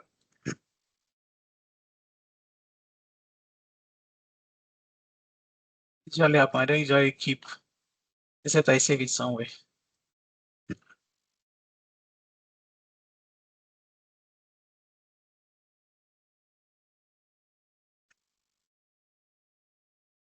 I'm not sure.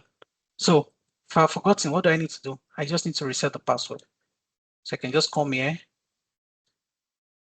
and click on, so rewrite the password for that Sarah.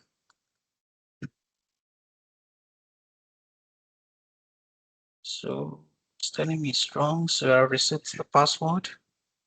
I don't want to save, so I can close it here. So let me go back to the in-private browser and put the new password.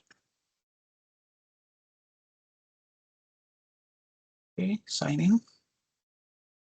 Now, Idris, to answer your question, you said when you provision a user, does it automatically configure MFA for all users? Now, Microsoft has what we call security defaults. So because over the time, they discovered that users' accounts are always compromised. So by default, from Microsoft's side, Microsoft has configured security default. Let me show you how it looks like. So I'm going to go back to the Entra portal. Under the Entra portal overview, so just so that I go to Entra or just type entra.microsoft.com. Once you go to Entra. Let me clear this.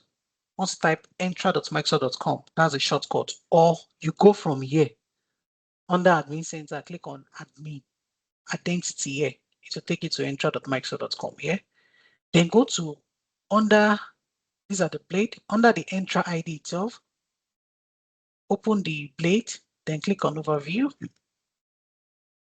Then under the overview, click on properties. Under the properties, scroll down. You will see what's called security default. It says security default is a basic authentication mechanism. Basic identity security mechanism recommended by Microsoft. When enabled, the recommendation automatically enforced is automatically enforced on your organization. So by default, Microsoft enabled it. So to answer your question, yes. But you can decide to disable it. But if you are disabling, if you want to disable it, if you even see this notification here, it says mandatory Azure MFA. So Microsoft have even mandated it that all tenants must have MFA. So they enforced it, I think, September last year, 2024. Yes, that's when they enforced it, that all tenants will have MFA. So they are rolling it out in phases. So in a situation whereby I don't want to use the security default, then I'll have to set what we call conditional access policy. But this is part of another discussion. When we get there, I will explain that. So I hope that answers your question, Idris, for the security to confirm if MFA is enable? The answer is yes. Yep. Now, it is that MFA that is happening here because I've already put the email address of Sarah and the password, yet I've not signed into it. So now, because Microsoft has compulsory, it has enabled the MFA, what is happening is that I need to configure it. And it's very simple. What I just need to do is to click on next here. Once I click on next, it's loading up here. So it's telling me to register MFA. I have an interesting story to tell us here. That story I said earlier. Now, just once you get to this page, what you need to do is that get your phone, your Android or iOS, go to your Google Play or your Apple Store, search for Microsoft Authenticator. Everybody's going to need, because all the admin accounts you are creating, yeah, I see your question, I will answer that.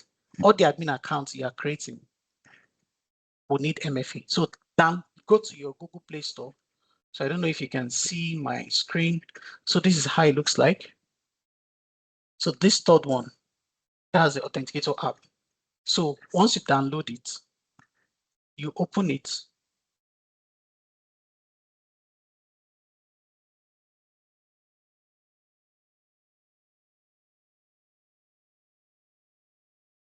So just ensure you have downloaded it. Once it's downloaded it, you open it like this. Then just click on next. So yeah, it's telling you to set up. Just click on next again here. Then, so it's going to give you a QR code like this. So what you need to do on your phone, you will see the plus sign. I don't know if you can see the plus sign. Just click on that plus sign. When you click on the plus sign, you're going to see personal accounts, work or school, right? So select the work or school account. So when you select the work or school account, you're going to see scan QR code or sign in. Select the scan QR code. So just scan the code. That's all. It's automatically scanned and it will be activating for you. Once it's activated, it tell you activate. So once it's successful, you can check through to see that, to be sure that the account is there. Before you click on next, I can see that Sarah is here already. If I click on Sarah is the last one. So I just click on next. So it's telling me to sign in. So I need to punch this number. So it gives me a prompt to put the number.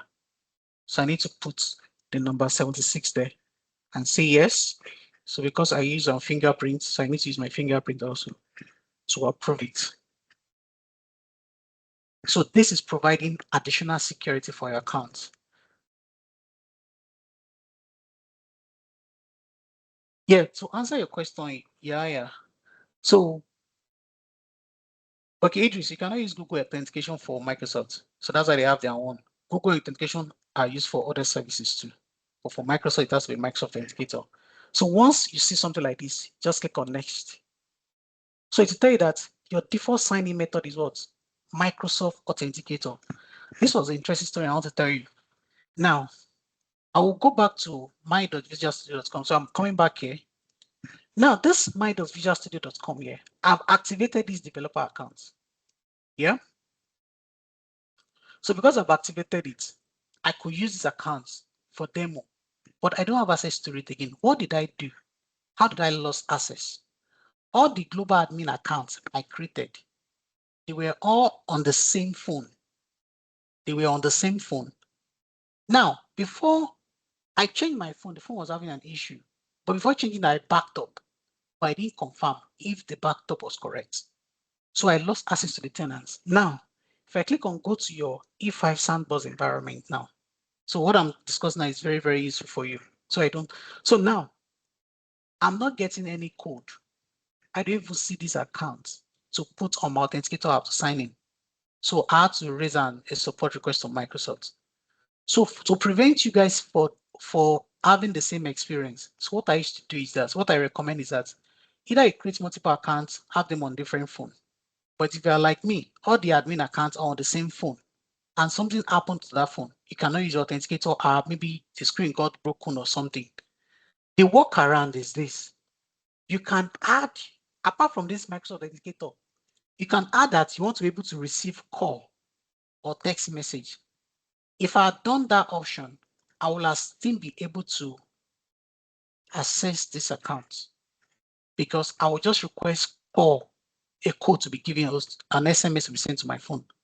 But because I didn't set it for this account and all the other global admin accounts, I was relying on only Authenticator app. That's why I'm having an issue with this account. And I needed the account. It was the account I was supposed to use to practice today. But because I realized I don't have it, I had to create a CDS tenant to practice today. Right? So in order not to have the same experience I had, I recommend something. So before you are done with this, I'm going to drop the URL. Just open a new tab. Type aka.mx/MFA setup. I'm going to put it in the chat. aka.mx. This is in case that you lost your phone but you can still retrieve your SIM. You have the issue. Maybe all your global admin, because you need another global admin account to help the other global admin accounts to revoke all authentication. So we type aka.ms/MFA setup, meaning that I want to set up other method. I don't just want to rely on only my Authenticator app. I want to set up other methods. So it's going to ask me first to sign in. So that's a challenge because I need to sign in. So I could not sign in. So I had that challenge. So this is going to be, I'm going to put 80. Oh, I put the wrong code. It's going to terminate it. Send another code. Okay, this is 95. Yes. This fingerprint. So I can say I want to stay signed in for now. Okay. So now this is a tenant.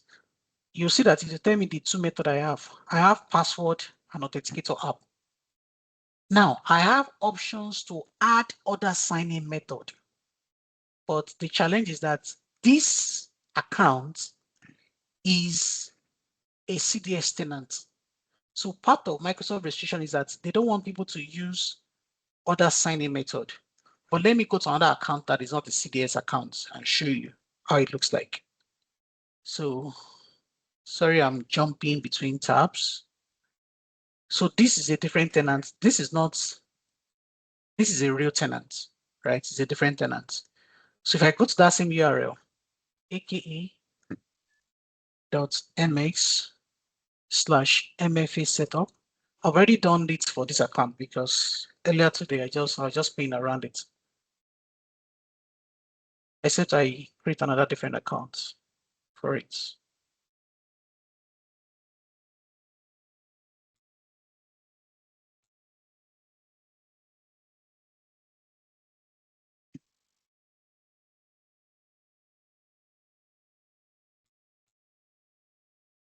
Okay, let me stay signing.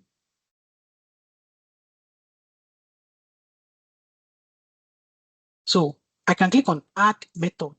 Look at other method I can add. Let's say I lost my phone, but I can still access my email using my friend's phone. I can select email method, right? I can select passkey with Authenticator. These are other methods that are available that I can use. Maybe I have an office phone, Office 9 I can use to get code, is there. Or hardware token. Let me click on this hardware token. So your organization needs to have provided them the hardware token for you. I have the hardware token somewhere. I'll have shown it to us. Maybe another time I'll show us that. So YubiKey or something like that. So you provide the serial key of the hardware token, then you can use that method such a way that you're using the hardware token to sign in. Maybe you cannot sign in with your phone. So these are just to show us these are other methods, other signing methods. So it's recommended that you had 2 or more here. So that maybe you're in a place where there is no network, but you've already configured your hardware token. So the hardware token, you just carry it, 1 second, let me show us how that looks so that you see an idea what I'm saying. Let me pick it up.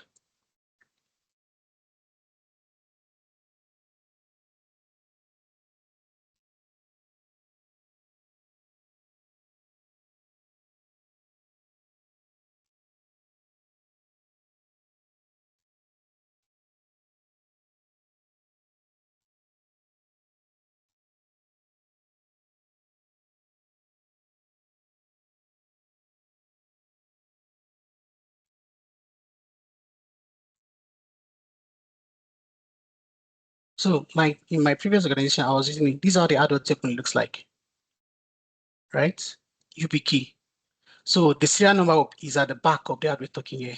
So that's what I would. So if I select this hardware token now, let's say I want to configure this. So this one, I have to just use my fingerprint here. I've not actually opened this, so I plan to open it in the future class when we talk about authorization. I will now configure it in our present. But this is how it looks like. The hardware token. All right, awesome.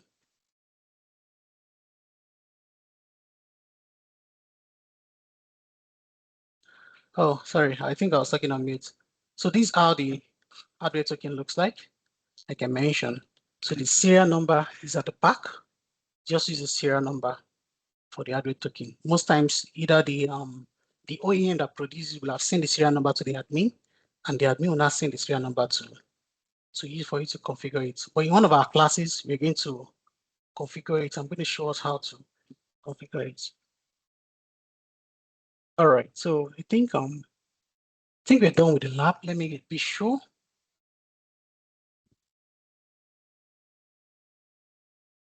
Let me see the lab. So that's what they said we should do. Now say for Sarah, you're not prompted to, okay, we didn't really update the password, but because I reset the password, but you know how to reset the password. So this is what is happening in this particular lab to update Sarah's password. Maybe when we change Sarah's password here, if you click on this, I click on reset password. Let's see, I'm not going to reset it again. If you select this option that you want Sarah to change her password on her first try, it's always the best practice. And admin, you must select this. After you created the password, or password is automatically generated. So that automatic password that is generated, you send it to Sarah, right? So let's say this is the password that was generated. Yeah, you can copy it. So if you sign Sarah out if I sign Sarah out here, so the new password that I copied, if I put it here and click on signing, it's going to prompt Sarah to reset the password. I think it's because this session is still live. Let me cancel the session and open again.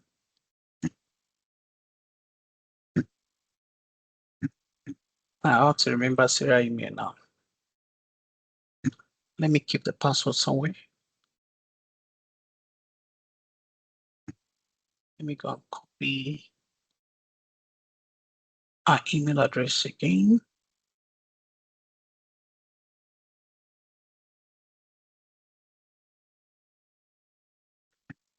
Okay, put it here.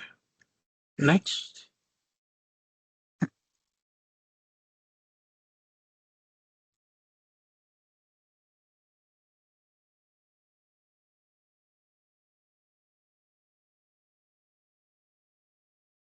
So I think let me verify the account first.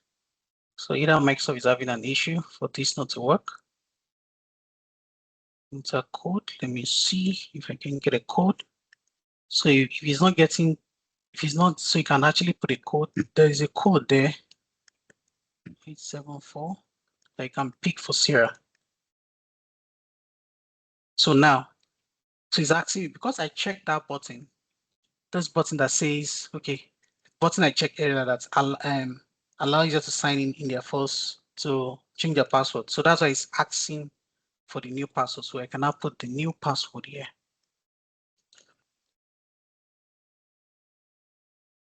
So the same new password. Before it's not allowed the user to sign in. Otherwise, so it's the best practice. So as an admin, you've given a temporary password. You want them to, reset the password, and they're able to sign in. Yeah, so they put the new password in the field, MFA, you're now able to successfully sign into Sarah's accounts. Sarah licensee that you assigned previous tax was limited only to power, but we assign more than that. So to sign out, just select Sarah's email on the bottom right. So you want to sign out of Sarah now. So Sarah has signed in successfully now. So Sarah is here. Sarah is not an admin, but Sarah has some access to some app because of the license. And like somebody asked earlier, so the email of Sarah is going to be Outlook. So I need to look for Outlook here. For some reason, Outlook is not showing. Okay, Outlook is here. So because I assigned that license, so Sarah has the Outlook for the email. So can send, Sarah can receive email. Yeah, do you have any questions? So we are only able to do, so the remaining labs would be like a kind of an assignment for us, but there are some that I actually really need to take to actually check. The self-service password reset. Yes, David, go ahead and ask a question. All right. Thank you so far for taking us through to this point. So this is my question. In our first class, you mentioned that we'll be using GitHub as our portfolio, right? Yep. And for these labs we've done so far, how do we populate that portfolio? Are we taking screenshots to do that, or are we documenting it? How is it going to be? You can take screenshot of the steps that you're taking. All right. You can take screenshot of the steps to show that you pass through you actually go through each of the labs.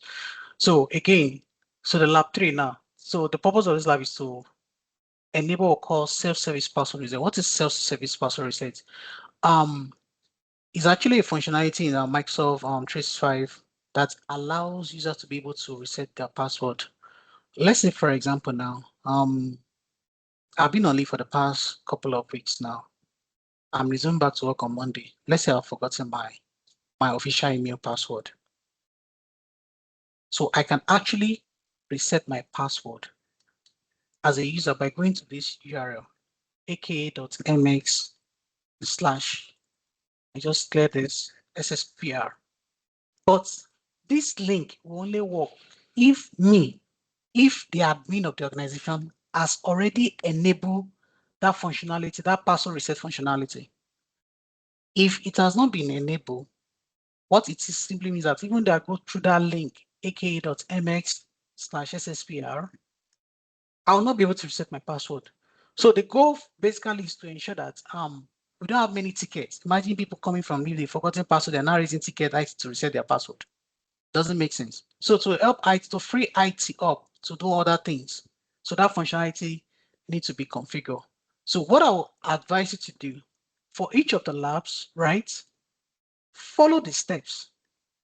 And if the steps doesn't work, I'm actually random because of our time, except you want me to take additional 30 minutes to go through some of the other labs. But let me just give you this point. Some of the labs follow the steps, right? But I want you to also think wide. What I will do is this. I know that the goal of the lab is to manage self-service password resets. What I'll just do is this. I'll just copy this, go to your browser, just type, then put Microsoft Doc at the back. Microsoft Doc. So this will give you more information. See, anything you are learning, the product owner is Microsoft, right? You can either put Microsoft Doc or Microsoft Entra. Where is the solution? Microsoft Defender. Now, if you remember the screenshots that I posted during Oladede's class when he was explaining different solution, I talked about Intune. I think it's on this chart, but I have to look for it, right? So you can, so deep dive, just go through Microsoft Learn. I want to learn how this thing works. It will tell you, give you what it does, and even the steps, to configure it. And to give you more information, Microsoft Docs will give you more information. So 2 things that you need to have in your archive, Microsoft Learn, and Microsoft Doc. So anything you want to research on, let's say I want to learn about Microsoft Intune, I can just put Microsoft Intune. I just put Microsoft Doc or Microsoft Learn, just put it at the back. So it will give me the official Microsoft Intune documentation here. That means with this, I can learn Intune. Just go to under the line. So step by step, Then if you want to do some how to, so some of them used to have how to guide. I think this doesn't have. Okay. Set up Microsoft Intune. So I think it's going to show you from step by step, set up Intune subscriptions, adding users, right? So Microsoft Doc is actually your go-to resource. Hey, AGK, ask your question. So the floor is open for questions and answer, but I will share the documentation because the spreadsheet, it has all the labs and that link also. So you already have the links. So try out all the other labs. If you are stuck at anything, right? And I wish that we had more time, but I know you're not going to be able to cover everything.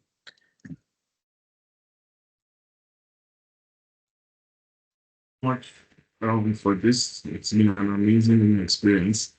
I do want to ask about a follow-up question to what the other person said, using GitHub. When we take screenshots, let's say we want to make a documentation, right? Or we just want to create a PDF. Usually you can't impute the screenshots directly into GitHub. So how do we go about that? That is strange because I'm able to do that. I'm able to do that. So what I do usually is that I open the Microsoft Word, everything I want to put on GitHub, I put them on the Word. You just copy everything and paste on GitHub. Okay, so what your steps, what you do is you just use a Word document, then from the document you just copy and paste it. Copy and paste everything in GitHub, yeah. That's how you do it. All right, thanks. I'll try that out. Thank you very much. You're welcome. Hey, ask question. I don't want to keep us actually, except you are permitting me. Give me extra 30 minutes, then I can go ahead with the other labs. One last question. You said we should do the orders as a take home, which I do plan to do. We're supposed to actually do 8 labs today. We've only done 2 or 3. So we're supposed to do 8 labs today because Oyimafu, maybe what you will do is that you continue from where I stopped tomorrow, right? So you're supposed to do, okay, so it's supposed to be 9 labs today, but we don't have the time. Yeah, so that's my question. Do we just so you can do the rest? You can do the rest. You can attend to it. So we just do everything, or we stop at a particular lab? If you can do everything, it's fine. You can do everything. I've already given you all the guidance, right? So what is important is that some things you don't need in the lab. It's just for me to clarify some of those things. Like for example, now this place I mentioned, like say in this tax, like this admin credential now, they won't give you. It's your own admin account you're going to use, right? From here. From this signing with the admin account. So you have to use your own admin account that you created, right? I think this lab scenario, maybe if you can take like the next 15 minutes to explain this too. So this is pretty straightforward. See, from the left menu, from the Entra admin, go to password reset. So if I go there, so I go to my Entra admin center under the overview. So there's a password reset here, right? So under the password reset, it will tell you something. Let me go back there again. So from password reset, it said the properties of self-service password reset is displayed. The icon next to where it says self-service password is enabled. View the description, ensure it is selected, is highlighted in blue. So what it means is selected. So meaning that on this tenant, there is a password reset for a security group users already. That's what it means. But if I want to ensure that password reset is for everyone in the organization, I select all and I say save. For most organizations, if they are unknown, what it means is that users cannot reset their password. That means every time they need to depend on the admin to reset the password if it's not like this. But if it's unselected, so maybe you have a security groups that have all your users. So you just select it and select the group. Maybe this is a group that has all your users. Then you use that group. Then what you just do is just copy the screenshot of these things and light it and put it in your Word document. Once you are done with the labs, and you push it on your GitHub, the tasks you're able to do. So already, this has already been done. So it tells me that the tax 2. So I was telling it to saying something here, that open the browser, go here, then on the left-hand side, go to identity, select all groups, then list of all the groups. So it's simply telling me, this task is simply telling me to add Sarah that I created to this group, to add Sarah to this group. That's what the task is saying. So I just go there. It's because I'm explaining, all these tasks will not even take me 10 minutes to do. So if I go to the groups, go to all groups. So that SSPR group, I'm going to look for it.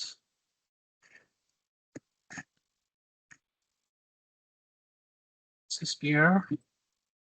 So this group here, because I just created Sarah. Sarah is not part of the group, and this group is an assigned group, not a dynamic group. So you're going to understand that in your SC300 class as you move on.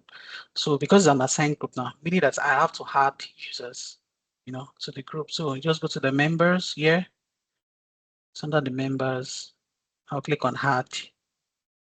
Then Sarah, I'll just search for Sarah here. Then I'll add her. So what it means is that every member of this group that has been added, let me refresh, Sarah should be here now.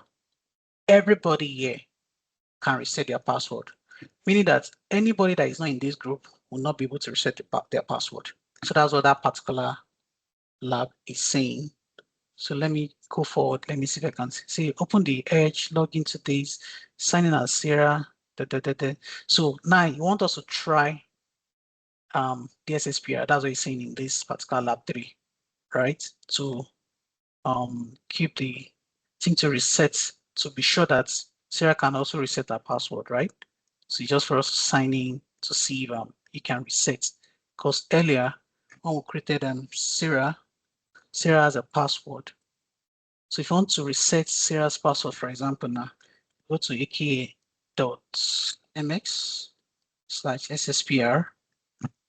So Sarah should be able to reset. Before now, Sarah cannot reset her password. But now Sarah should be able to. So once I put Sarah's email address here and I put this code, then go to next, it will tell me a place to reset Sarah's password. But sometimes it takes time to sync, right? So I won't do that on this lab. So that's where you just go through the lab, each of them, and so task 4 is optional, but still do it so that the more you do, the more hands-on you have, the more experience that you have. So I don't know if there are still more questions. I don't want to keep us longer, actually. I want us to maintain the 2 hours. So Finfollower says, I can't create my lab tenant. They say that it has been reviewed and it takes 2 business days. No, that is not normal. Finfollower, that's not normal. Except which location are you? Are you based in Nigeria or which location? Well, which tenant? Which location did you select the tenant? Which location? Finfollower, do you want to come off mute? Selecting Nigeria, it shouldn't take 2 business days, take immediately, except there's a new policy that I've not read from Microsoft. So give it time. On Monday, you can try to sign in again, but make sure that you remember the admin password that you created, right? On Monday, you can try to sign in again. Do we have any other questions? Is anyone still confused and ask questions? So the floor is open to questions. So people don't want to drop off can drop off. People don't want to drop off can drop off. So if you have questions, I'm still here for the next 15 minutes to answer question. The class is actually ended officially. I don't want to keep people waiting. Do we have questions? The floor is open for questions. Are you confused on anywhere? Because from today till throughout this week, I wanted to have done enough hands-on, cover the entire lab environment. There are about 15 labs, right? And they're pretty straightforward. That is, you can follow, but you need your environment to be set up. Yeah, you can try it during the week. Definitely. You can try it during the week and try to create the tenants during the week, right? And for those that are Microsoft partner, try to see if you can create a CDS tenant. But again, that CDS tenant is only for 90 days. That means after 90 days, you will lost everything you've done on the tenant. So that's why I prefer the third one that I created, or the second one also, because the developer tenants, Microsoft will always renew it for you after 90 days, provided you are doing things. You're doing things So the link for the lab. So the lab is from here. I'm dropping its address. So it's the same. It's from the lab I created the slide. So there's no big difference, but I'll still drop the slide on the chat on our WhatsApp group. I'll drop the slide on the WhatsApp group. Any questions, guys? Please raise up your hands if you have questions. If you are lost, if you need clarifications. Doesn't mean I've done a good job. If I've done a good job, let me see the reaction button. Can I see the reaction button? If I've done a good job. Okay, GK. Okay. I'm still waiting for more reactions. Okay. If everything I've done today is clear to you, can you raise your hands? Raise your hand. Let me see how many people. Just use the raise button. If everything we've done today is clear, raise your hand. Okay, 4 people. It's clear to only 4 people. So for 10, yeah. 11. Raise your hand if it's clear. So I want to be sure that we've not left anyone behind.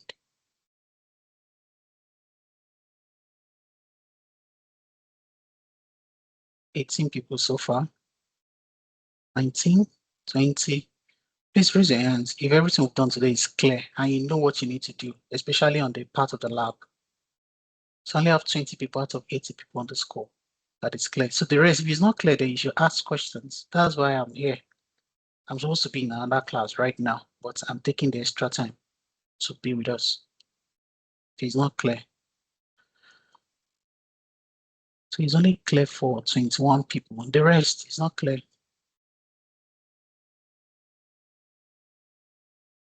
Okay, thank you. You can drop your hand.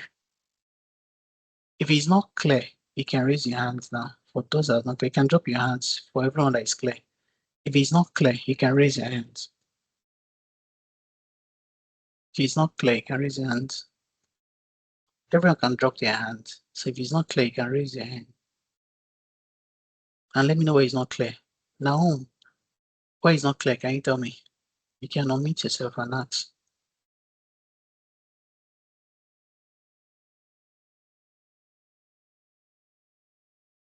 Timothy, you can unmute yourself and ask where it's not clear.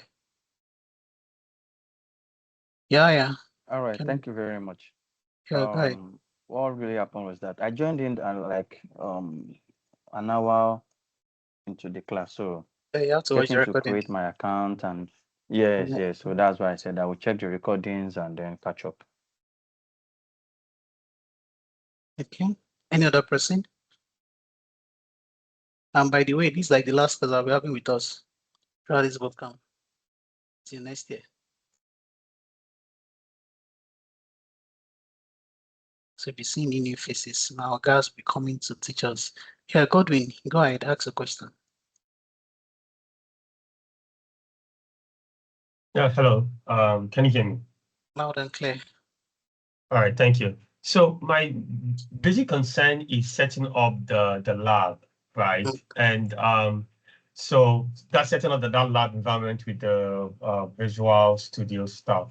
And I was trying to use my organization's email to sign in. So how do I know that they have assigned that stuff to me? Because I could let them know and then they could have that assigned to me. So how would I know? You I tell could them even go in that myself and you tell them that you need a Bachelor Studio subscriptions, like they can purchase it to your account. So this Bachelor Studio subscription, right? Once the organization purchases it, because Microsoft limited the creation of a developer account using the second step I mentioned, right? So only organization that has a virtual studio subscription, so I'll put it in the chat for you.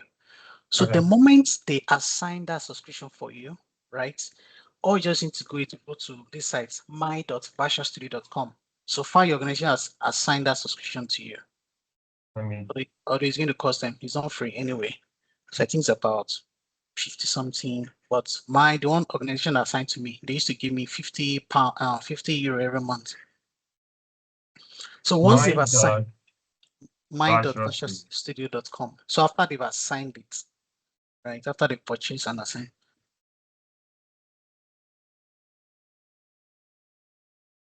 So if you go to my.virtualstudio.com with your official account, you will definitely see this if they've assigned it to you. But if your organization have not assigned it to you, you will not see this. and you will see these two. So how you know that the version is assigned to you, you will see this one that says Azure monthly credit. So it can be 50, it can be 150. So far you see it, you will see this also. So once you see this one, just activate this one. If you click on activate, it will take you to developer.microsoft.com. So that's the Microsoft Developer Center. So you see where it tells you that you want to create, you see something like this, set up a new sandbox. Just click on start, right? So once you click on start, click on next. So let's just leave it at this instant sandbox so that it will create everything for you. Then you just click on next, put in this detail. But what you're putting here, this admin name, admin password is very important. Don't forget it. Once you forget it, there's nothing you can do again. You have to contact Microsoft. So the admin username that you're putting here and this password, write it down somewhere as you're putting it there. Then once you're done. Okay, so sorry. So I just signed in right now and it's saying we need a few more details and my name. And just fill those ones. Just fill those ones. Fill those ones with your name, the location. So does the location matter? Because when you clicked on the setup sandbox, it asks for some location. Does the location matter? Well, like I mentioned earlier, the location would determine where the data will be resident. Like for example, now let me give you a practical example. This particular environment, because I know that I don't need to use my credit card or debit card on it. I just selected any location. I have this one. This one is, I think this one is located in the US, in North American. I have another developer account that is located in Europe. So it doesn't matter. Let me just put it that way. It doesn't matter. So provides a sandbox environment for testing, no. But if it is, that's to do with, you have to put customer data, client data there, then location will not matter in that sense. But if it's just for testing, you see there. Location doesn't matter for testing purposes. Okay. So I'm logged in right now. Oh, okay, I think it's not there. I'm only saying try Azure for free. And yeah. Yeah.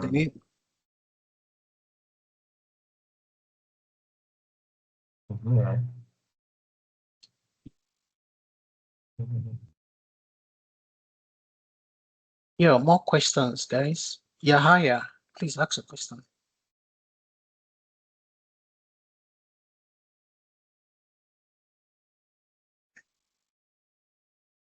Yahaya.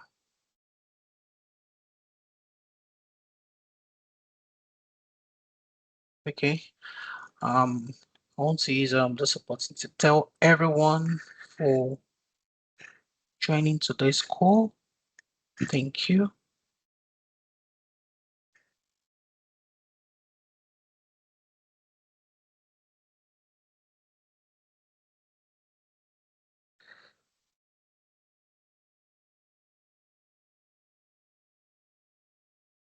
All right, thank you so much for joining the call. So if you have questions, to let me know, to let us know in the chat, okay?